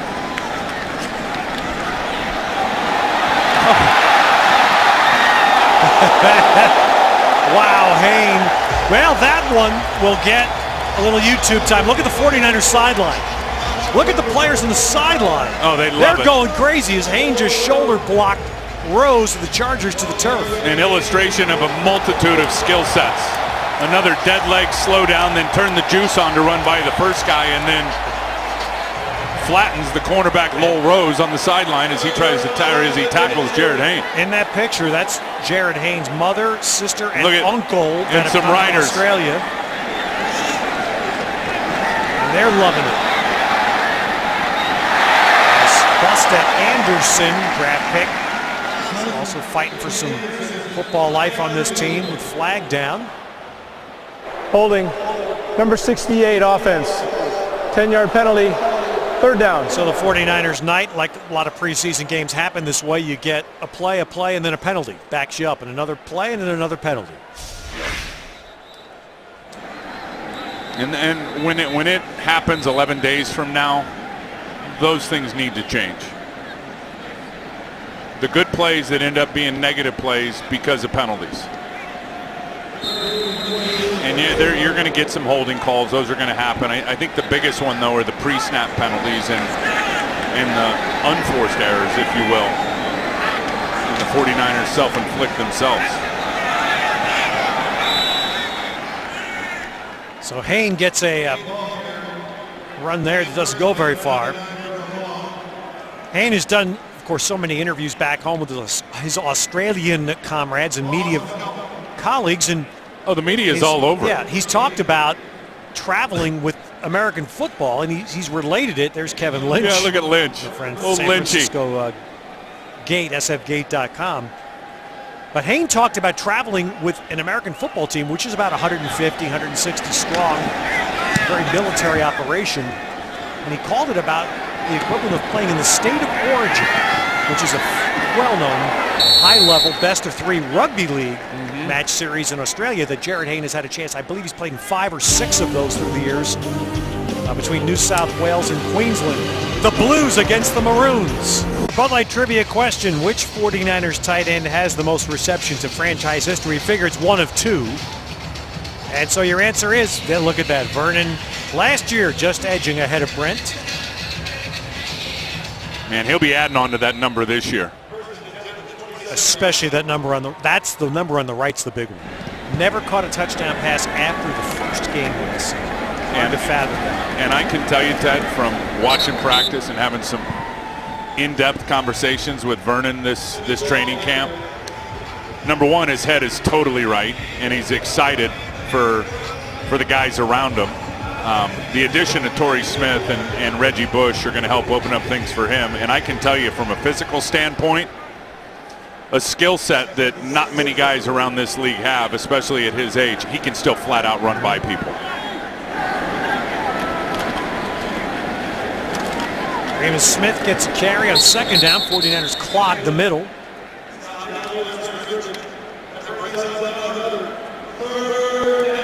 So here's Garrison Smith coming off the field, undrafted player trying to win. Here's the trivia question after we see this replay. That's how you chew on a double team and split it and then go make the tackle. Who's third all-time receiving tight end in 49er history? We have to give it, he's a terrific friend. I got to give him some love. He's not Ted Quallick. I would have guessed him.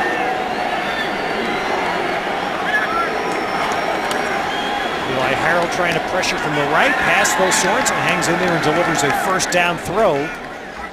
Went the other way to Phillips. You know, a guy that was such a character. He was a great tight end. Didn't play with the 49ers long enough to be on that list. Was Russ Francis. Actually, number 3, Monty Stickles. Wow. Yeah, and I love that. Monty was a terrific guy. Of course, went on to become a radio sportscaster here in Bay Area for a long time. In the 60s for the Niners, the Kezar era. You guys all stick together. He was fun. It's a domer, come on. L.J. McCray. There you go, L.J. McCray, bringing down Dreamus Smith. He's not a domer, he's a Catawba what? Yeah, I don't know. Exactly. That L.J. McCray, is that McCray the second? Is that new on his jersey? Look at him fill this hole and give the second effort on the tackle. He misses the first time and then comes back and finishes off Smith. You know, he has been such a fantastic special teams player as a free agent last year, and he has shown his worth this year in the preseason. One thing you could count on every week, we've seen it in the preseason, L.J. McCray is going to light somebody up.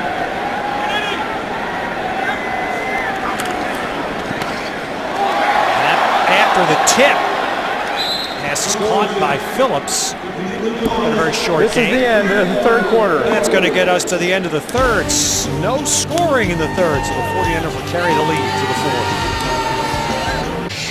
All right, don't forget to visit 49ers.com to keep your tabs on the 49ers as we get close to the regular season. All the news, highlights, great video from 49ers Studios, all at 49ers.com. Starting the fourth with a 3rd and long for San Diego. And Sorensen, pressure, can't get out. Trying to step up inside and eventually brought down.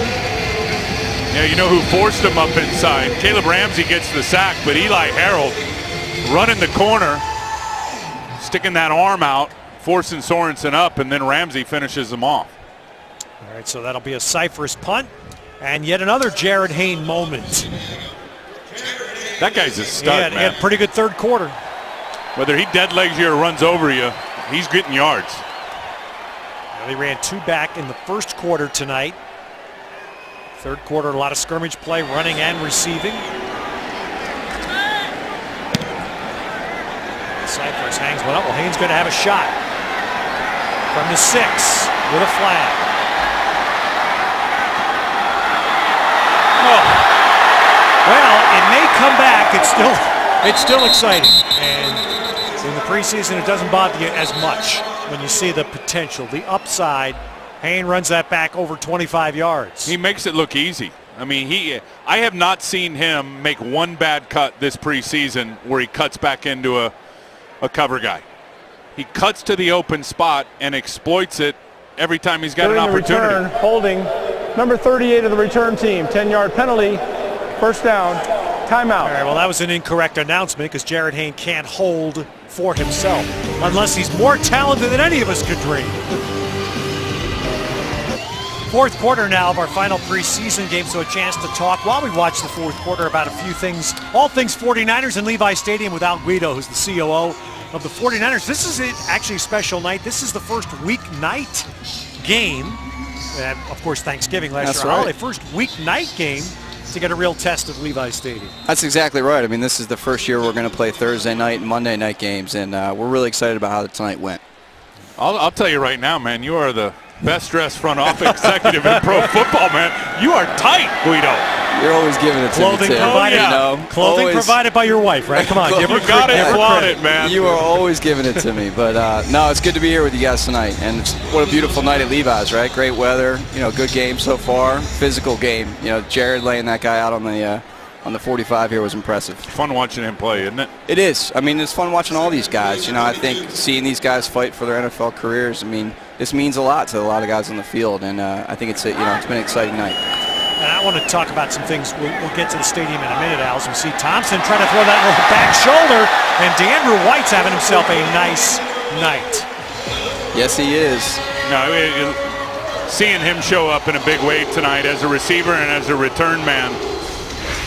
And I've thought it really from early in training camp that this guy has had a great opportunity to earn a roster spot, and I think he's done it tonight, Ted, and be part of that receiver core this year for the 49ers. And so the 49ers with the big gain now punch the ball inside the 40. Challenge here will be to see if they can finish without any of those big penalties. And Jared Hayne is over 100 all-purpose yards. That's his 14th touch. Well, I want to get to the community in a second, but this is relevant. Al, what do you sense as the COO of this franchise when you have a player from Australia making an impact that's unprecedented in the game? He's not a kicker. He's never been an Aussie do this before. I mean, it's really impressive. I was telling somebody earlier today, the best analogy I can give it is he's kind of Michael Jordan where he is. He was the best player in his sport, kind of taking on something that he's never really done before. So it certainly is impressive, and I know the guys have noticed it as he's moved along through training camp. One thing I've said about him, Al, is he's shown up on the field for sure with his skill sets. And not only can he return and run it, I think he can be a core team guy as a tackler and a cover guy as well. They tackle in that league, but I think one thing that's big for first-year players, I don't care if they're 21 or 27, is emotionally it's not too big for him because of he's been at that level in another sport. And the media attention and the expectation to go perform, he can handle all that stuff. Pressure is not going to get to this guy. Certainly doesn't seem that way early on. There's no question, Tim. That was good analysis. It's DeAndre Campbell for the catch to the 20-yard line. No, I mean, wide receiver's close to my heart, right? So seeing number 18, I played D3 wide receiver, so seeing number 18 put on a good show tonight, some of the early guys, Bruce doing what he did to open up, I think it's good to see him back healthy, seeing what he can do, but there's no question there's been a number of standouts in camp, and Jared being one of those. Boy, in the addition of Torrey Smith to the wide receiver group, are you kidding me? And I think he changes everything in terms of opening it up for other guys. Not just a playmaker that's averaged over 16 yards per catch for his career. Let's remember, he and Bolden were the tandem in Baltimore the year that they won the Super Bowl. And Anquan's still playing great football. You hit Torrey, there's Anquan there. You hit Torrey with a couple of those deep balls, and watch how that safety starts to fudge over in coverage, and it's going to open it up for everybody else. First down in the Toyota red zone. First time tonight for the 49ers. And a catch, and that is a catch. Wow. Busta Anderson, South Carolina strikes. Both touchdowns tonight for the 49ers, a Gamecock connection. There's Busta and man on the line of scrimmage. Or excuse me, that was Grimble. Busta came out on that wheel route. Missed that one, and what a terrific throw. And then Anderson going up and getting it at its highest point. Coming down with his feet down for the touchdown. And again, Richard Crawford has been involved in all three touchdowns tonight. He scored one for his team, and the 49ers have scored two against him. Right, so the 49ers, as they did after the first touchdown, are going for two.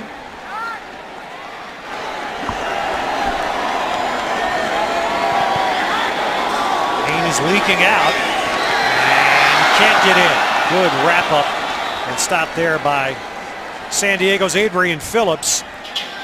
We're going to continue to talk about the 49ers. We're going to touch on the stadium. We're going to talk about some things in the community with Al Guido. But the 49ers have rocked out to an 8-point lead. Our Nissan drive of the game, Dylan Thompson engineers this and connects with another college teammate, draft pick Busta Anderson. Dylan's all over it tonight. I mean, he really is, and I said it earlier. Highest point there for Busta Anderson. 1 foot down, 2 feet down, hangs on to the ball, touchdown. But Dylan Thompson, I mean, that guy was fearless in the offseason and OTAs and just slamming the ball into tight windows like that. Good ball location. First couple preseason games, Ted, not great for him, but I mean, he's been terrific for the most part in this game with the big plays. A big pass to DeAndre White set that up, and then set the drive up rather, and Anderson with the touchdown catch. Pinion will kick this one off. Looks like it's coming back from about midway in the end zone. Enos Smith gets it out, and the 49ers cover well. Stopped just shy of the 20, and that's where San Diego will put it in play in the fourth quarter.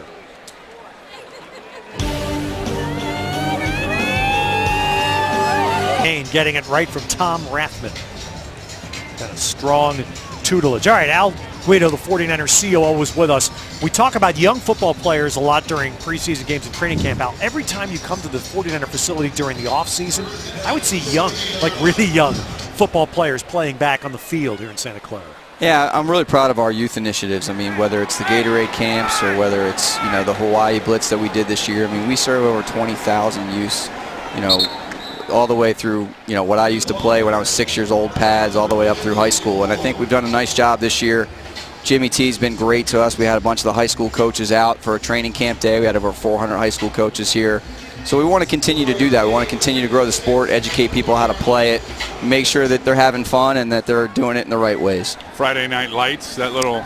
Yeah, Charlie Wiedemeyer high school game. I mean, we've had another high school game here. I mean, you know, going back to my childhood, I got to play in state title games in Veterans Stadium, right? And I remember that experience for the rest of my life. And, you know, I was also able to meet Reggie White when I was a young kid growing up playing Pee Wee football. Minister. Yeah, and it shapes you. You know, I think that's what we all do it for. It's what we play team sports for the camaraderie. And to see those kids and the faces and being able to give back. And our players are just fantastic. They constantly come out.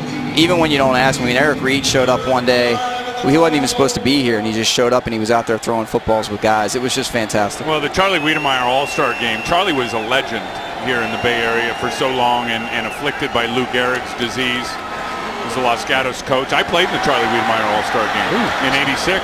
It's amazing how it comes full circle for you, right? Yeah, unreal. But no, you're right. I mean, you know, honoring Charlie, and then this year with Lon and the broadcast, and you know, I think we've come out of the first year. We learned a lot. You know, this is year 2. It's the year of the Super Bowl 50 here.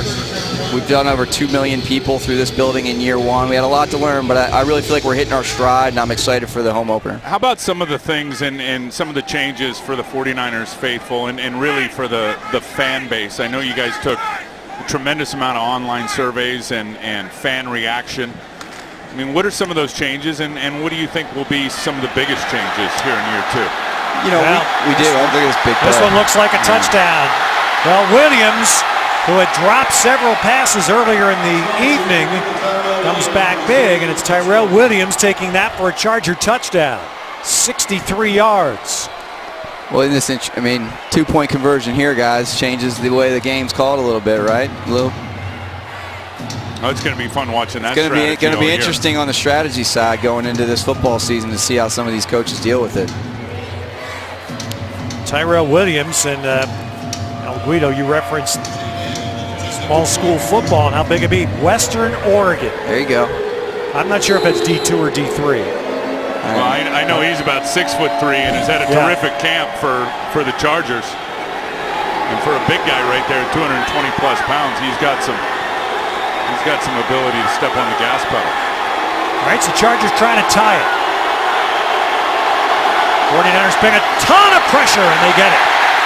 So there's Eric Mangini dialing up all in. Oh, what are you doing? And then you get a late flag. That's Caleb Ramsey late. The good part of that, though, is I think this year's blitz package, and I don't know how much we'll use it. I talked about it earlier, and it'll be calculated week to week, but Eric Mangini is very clever at dialing up blitz packages to attack protections and get free runners. And that time Corey Lemonnier comes unblocked, gets his hands on Sorensen, Wheeler finishes him off, and then Ramsey finishes off the offensive lineman with a stupid foul. All right, 49ers hold the lead. Well, he hasn't played tonight, but certainly the feel-good moment of the preseason, our Mendocino power performer, Navarro Bowman. These 3 plays against Dallas and then a half in Denver, Tim. Yeah, with 2 sacks against Denver, coming up the middle on a couple of blitzes, finishing off Peyton Manning, who made a wise decision on the first one, just digging a hole.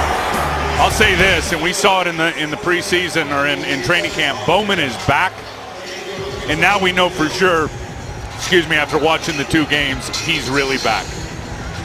He, as the leader of this defense, week 1 against Adrian Peterson, how's that matchup going to be, Ted?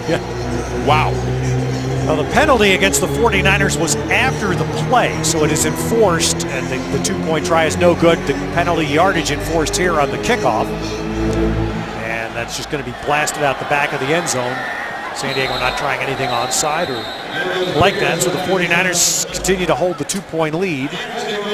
And we'll come back, and we promise you we're going to talk about year 2 at Levi Stadium, finally, when we come back. Play the 49ers starting, and a good run by Kendall Gaskins out across the 25-yard line. So, Al Guido, 49ers CEO, let's get right to a couple of bullet points here. The turf.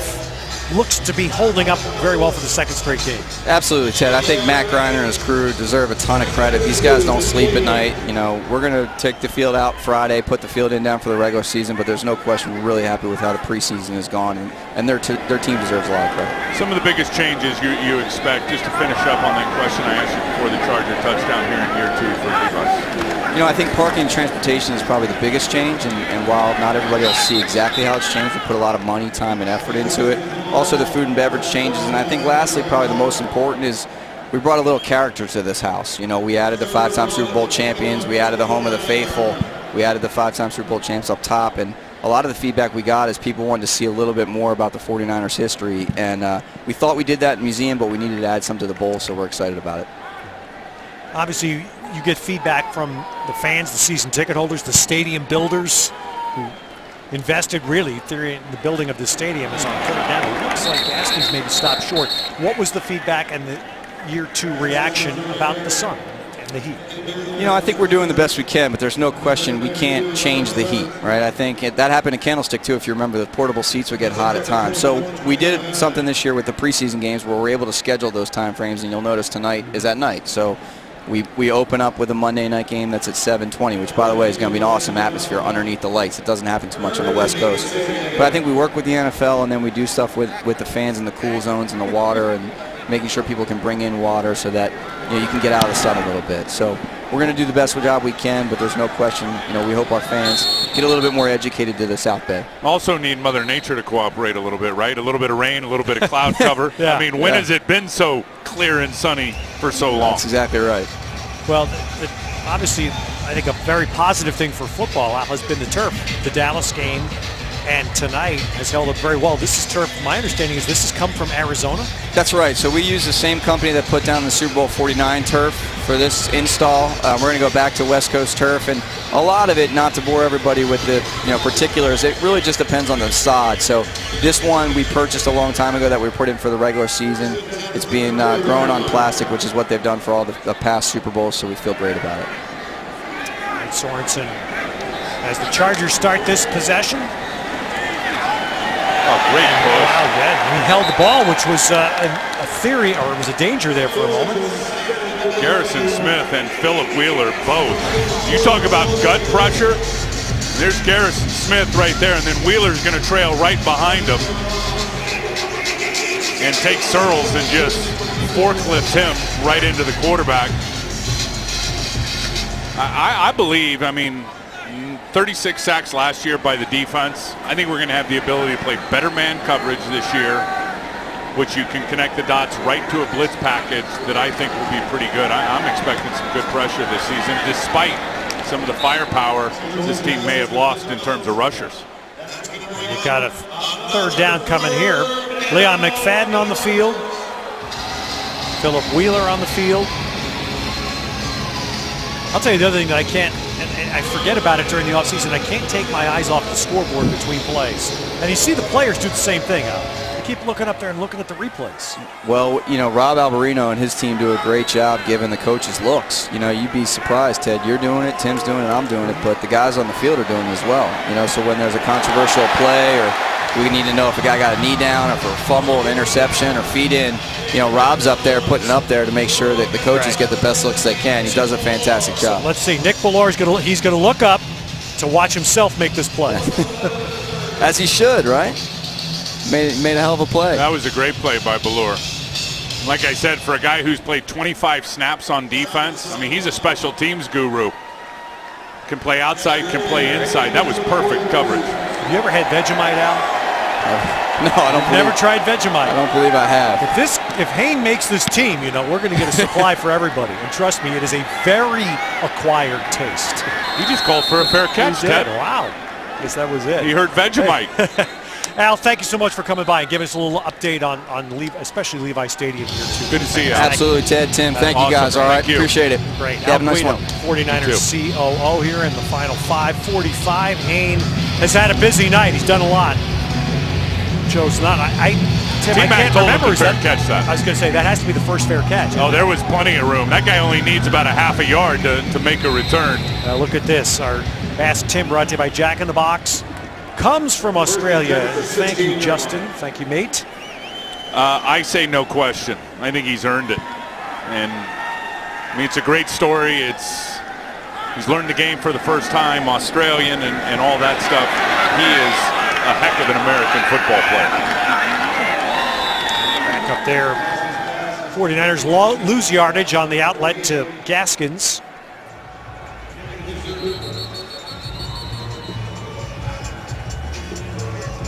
All of this comes down, of course, over the weekend, and I had a really wonderful chance yesterday to talk to Jim Tomsula about this, because this past week Jim Tomsula had to cut players for the first time as an NFL head coach. And that's probably the hardest thing for Coach Tomsula in this job, is letting guys go and have to release them. He's such a people person, and he develops great relationships with people, but at the same time he understands the business side of this. And he uses a line. He's used it before, and he used it yesterday. Lionel Taylor, he worked with Lionel Taylor, was a great receiver in the 60s, right, in professional football. And he said he taught Jim Tomsula, if it doesn't hurt to cut a player, then you should get out. And I think when you talk about his leadership traits and his ability to relate to this culture of young people, which is different from back in the day and all the tough love that some of those old-time coaches used to give, Ted. An injury out there for San Diego.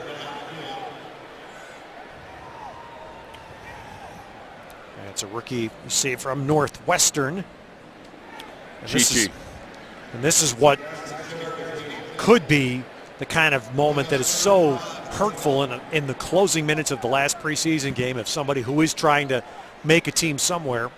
No, that's the last thing. Getting injured. Absolutely. A player wants for himself, and a coach wants certainly for one of the players that's going to make his team. But for Chichi, it's no good either way, whatever happens to him. The end of the final preseason game, holding your leg. But back to Jimmy and his ability to relate to this culture of young athletes, because I mean he's got kids that are close to the age, and he understands that you got to be parental, you got to be tough, but at the same time you've got to instill confidence and treat everybody fairly, but not everybody the same. I mean, he's got a great talent to kind of massage and manipulate those relationships, and he's genuine about it. And these players, I'm telling you, and talking to them, from the young guys to the 12 and 13-year veterans, they all tap into it and see that it's real. And when times are tough, trust is huge, Ted. And Jared Hayne, who referenced Jim Tomsula's experience in Europe when he chose the 49ers as the team he would sign with, and Jim Tomsula this week had the mixed emotions. He had to release Lawrence Okoye, who's a discus thrower from England. The 49ers made him a multi-year project at Jim's position, defensive line. And this week it was saying, okay, we're pretty deep at that position. We want to give you a chance to find another team. And as hard as it was for him, that was a favor. Yeah. Because, when you do it on the final cut, a lot of teams have already got their minds made up going into week one. And we'll see what happens with Lawrence Okoye, but that was a benefit, I believe, for Lawrence. And here's the injury here.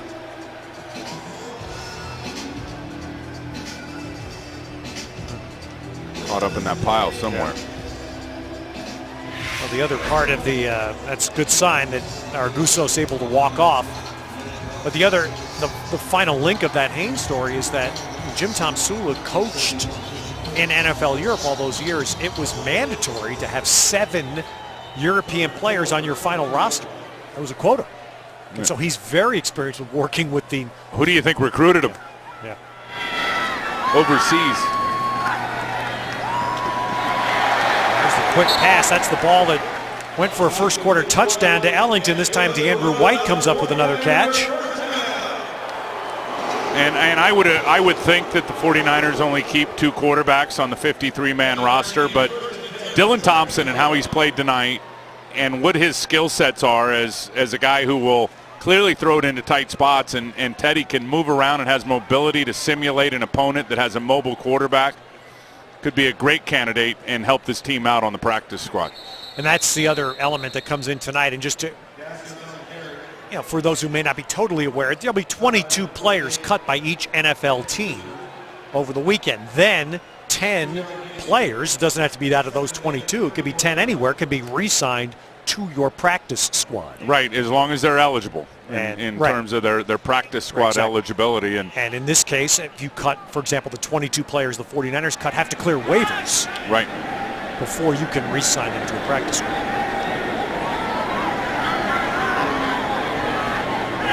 Some pretty good players that have come off the practice squad and developed into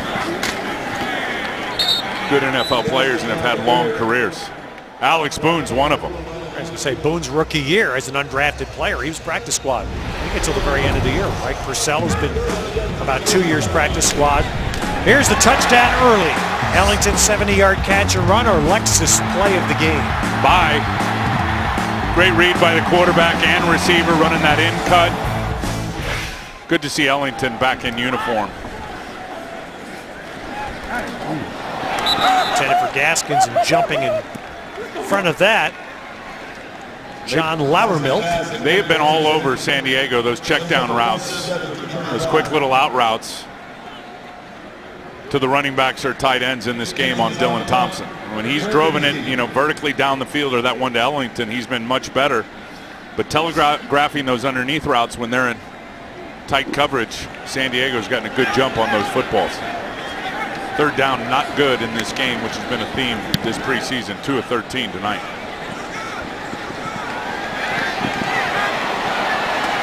Herndon trying to run that. Did make the first man miss, but then that's the snapper. Kyle Nelson running down. The snapper. To make the tackle. Kyle Nelson's an athlete. We saw him last year when he came to the 49ers. He caught a couple of touchdown passes in the preseason. Sure did. He's one of the more athletic long snappers in the game for sure. Yeah, and he wears the number. He can play tight end, so he wears a tight end number. All right, Brad Sorensen has a chance here, though. 3 minutes, 3 timeouts. Just to see if he can engineer a drive that will put the Chargers in front. Give him a 3-1 preseason record. This 49ers defense will have something to say about it. Throw again to Kyle Miller, tight end. It's interesting to see, more so to me, Tim, to see who's still out there right now. Draft picks. Armstead, who played in the first quarter, is playing in the fourth quarter. Well, Eli Harold's playing. Absolutely, and they both played a lot this preseason. And the more reps, the better, especially as depth players. It may be a while before they get significant action as reserves. I mean, if you think about it, unless there's an injury, Ted, it might be the last time that they're going to see more than 40, 50 plays in a game. So Javonte Herndon's getting a lot of action tonight. None of San Diego's lead receivers have played tonight, including, we should reference Stevie Johnson, who spent last year with the 49ers. He has signed with San Diego and has had a very good preseason. That short ball just to pass the first down stick. Caught by Miller. So that gets us to the 2-minute warning. And Sorensen has pushed San Diego to a first down. Keeps their hopes alive. Our Mendocino Redwoods defensive stop. This is the 2-point conversion on which San Diego tried to tie.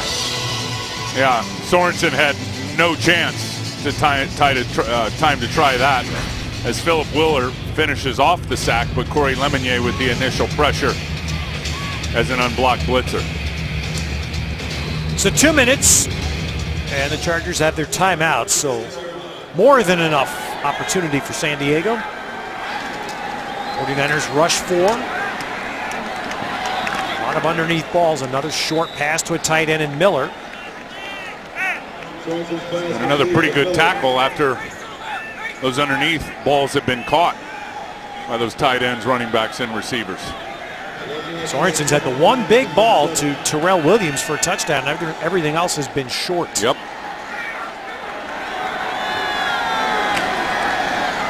another one trying to screen to Herndon, and a nice job by Sharice Wright to fight off the block. Actually, that's Williams who caught. Herndon was trying to block, and Sharice Wright fought it. Sharice Wright was all over it, and here he is. Here, watch him converge up on this, and then take out the blocker, Herndon, keep his outside shoulder free, and then go get it. The only thing he could have done better was slam him in the field of play and keep that clock going and force a timeout. All right, so timeout is called. Took it anyway. Yeah, 1:25 as you see. San Diego taking the timeout. You mentioned Stevie Johnson and what his impact is going to be here, and the forward progress was interesting as they did take the timeout. Stevie Johnson's impact on the offense, I think, with Phillip Rivers is going to be pretty big now when you couple that, Ted, with Keenan Allen and Malcolm Floyd. Complete pass there, contested nicely by Cromartie. Intended for Austin Pettis. Yeah, they lost Eddie Royal and replaced him with Stevie Johnson. Yeah, and Eddie Royal had a big year for San Diego last year. Stevie Johnson, there he is there wearing 11. He's a Northern California guy here for one season. Didn't have a huge opportunity for a variety of reasons. But he should have a good year in San Diego. It's one of the many weapons for Phillip Rivers. So 4th down. Played on the start cleanly. 49ers were jumping up near the line. False start, number 69 offense. 5-yard penalty, 4th down. Draws a false start, which makes the 4th down now 14 yards. It's the right guard. Watch Ballure flash up in there like he's coming, and the center just rocks back. Yeah. That's a balk. It's basically what it is, right? The center balked. It was in the guard's face. He stayed there, and the center balked. And let him get away with that one. 46-yard line is what the Chargers need. And finally, with the clock running out, Sorensen saw it and takes the timeout. Play clock was 2-0.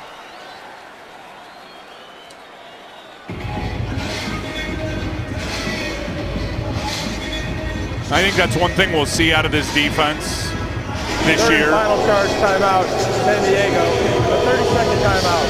Is messing up some pre-snap execution by opposing offenses. And there's no doubt there's some good quarterbacks that this defense will be lining up against. But I think there's going to be so much more disguise on defense, so many more looks defensively.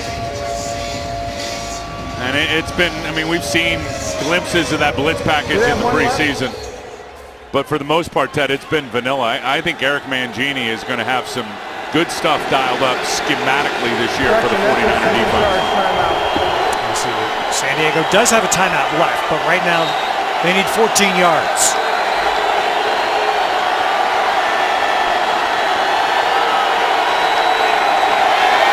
I mean, you can see right now they're having trouble IDing where the protection needs to go.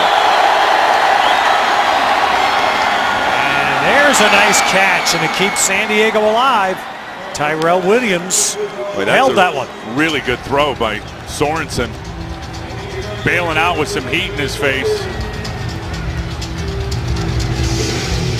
So a 4th and 14 conversion, and now the Chargers can start thinking about a winning field goal try. No, it's an interception with a flag down.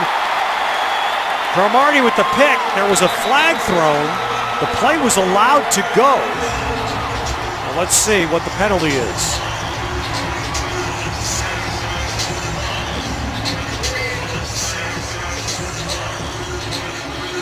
I think it's against the 49ers. Illegal formation, offense. That penalty's declined. Result of the play, interception. 1st down, San Francisco. Trying to look at the body language. The 49er players didn't seem too excited. Yeah, now they are. They started to clap, and then they didn't really show what was going on either way. That's a good job by Cromartie, and you can see now Sorensen's got some pressure coming down his backside. That ball is thrown awfully late. The receiver falls down, and Cromartie capitalized off of it. But the illegal formation, I mean, we've seen mental errors here in these last 4 or 5 plays by San Diego because I think some of the looks the 49ers defense are showing them bluffing and disguising.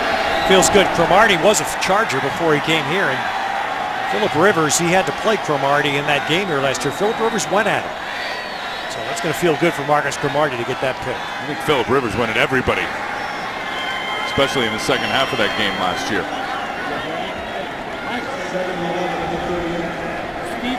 And so the Chargers have a timeout, but it would be senseless to use. Beautiful body of work for Dylan Thompson tonight, who took the first snap of the game and is going to take the last with a knee in the victory formation. 17 out of 25 for 225 yards. Happy for him. 2 touchdowns, 1 pick, and not just playing in the NFL, he had a complete game. And made some big-time plays and some really nice throws. I mean, the 2 touchdowns were outstanding. The one to Ellington and then the high ball location, throwing it to Buster Anderson, was a better throw. Andrew White, rookie, trying to make the team. 3 catches, 77 yards. That's big. And Jared Hayne. I think they're both making it. 10 carries, 58 yards from scrimmage for Hayne, not counting a couple of punt returns and a good punt cover tackle. I mean, pure speculation on my part, but I think they both earned it this preseason. You're not given a roster spot for any reason. They both earned it. Now those decisions to be made over the weekend, and the holiday weekend, of course, here, Labor Day weekend in the U.S., but no holiday there. Decisions made, and then to start the prep now, the preseason has ended. Let's start thinking about Minnesota.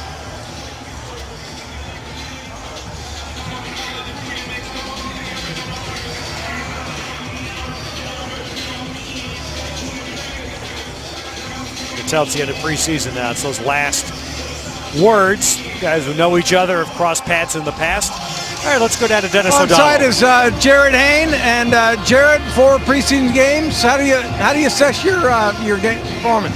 Yeah, I think I was just trying to get better every game. I think tonight was, probably my best night, getting low and getting through tackles. How special was it for you to see your parents here, or your family here tonight? Yeah, it was great. You know what I mean? They're very excited. So good to see them in America, and it's their first time, so they were very excited. All right, man. Congratulations. Thank you. Thank you.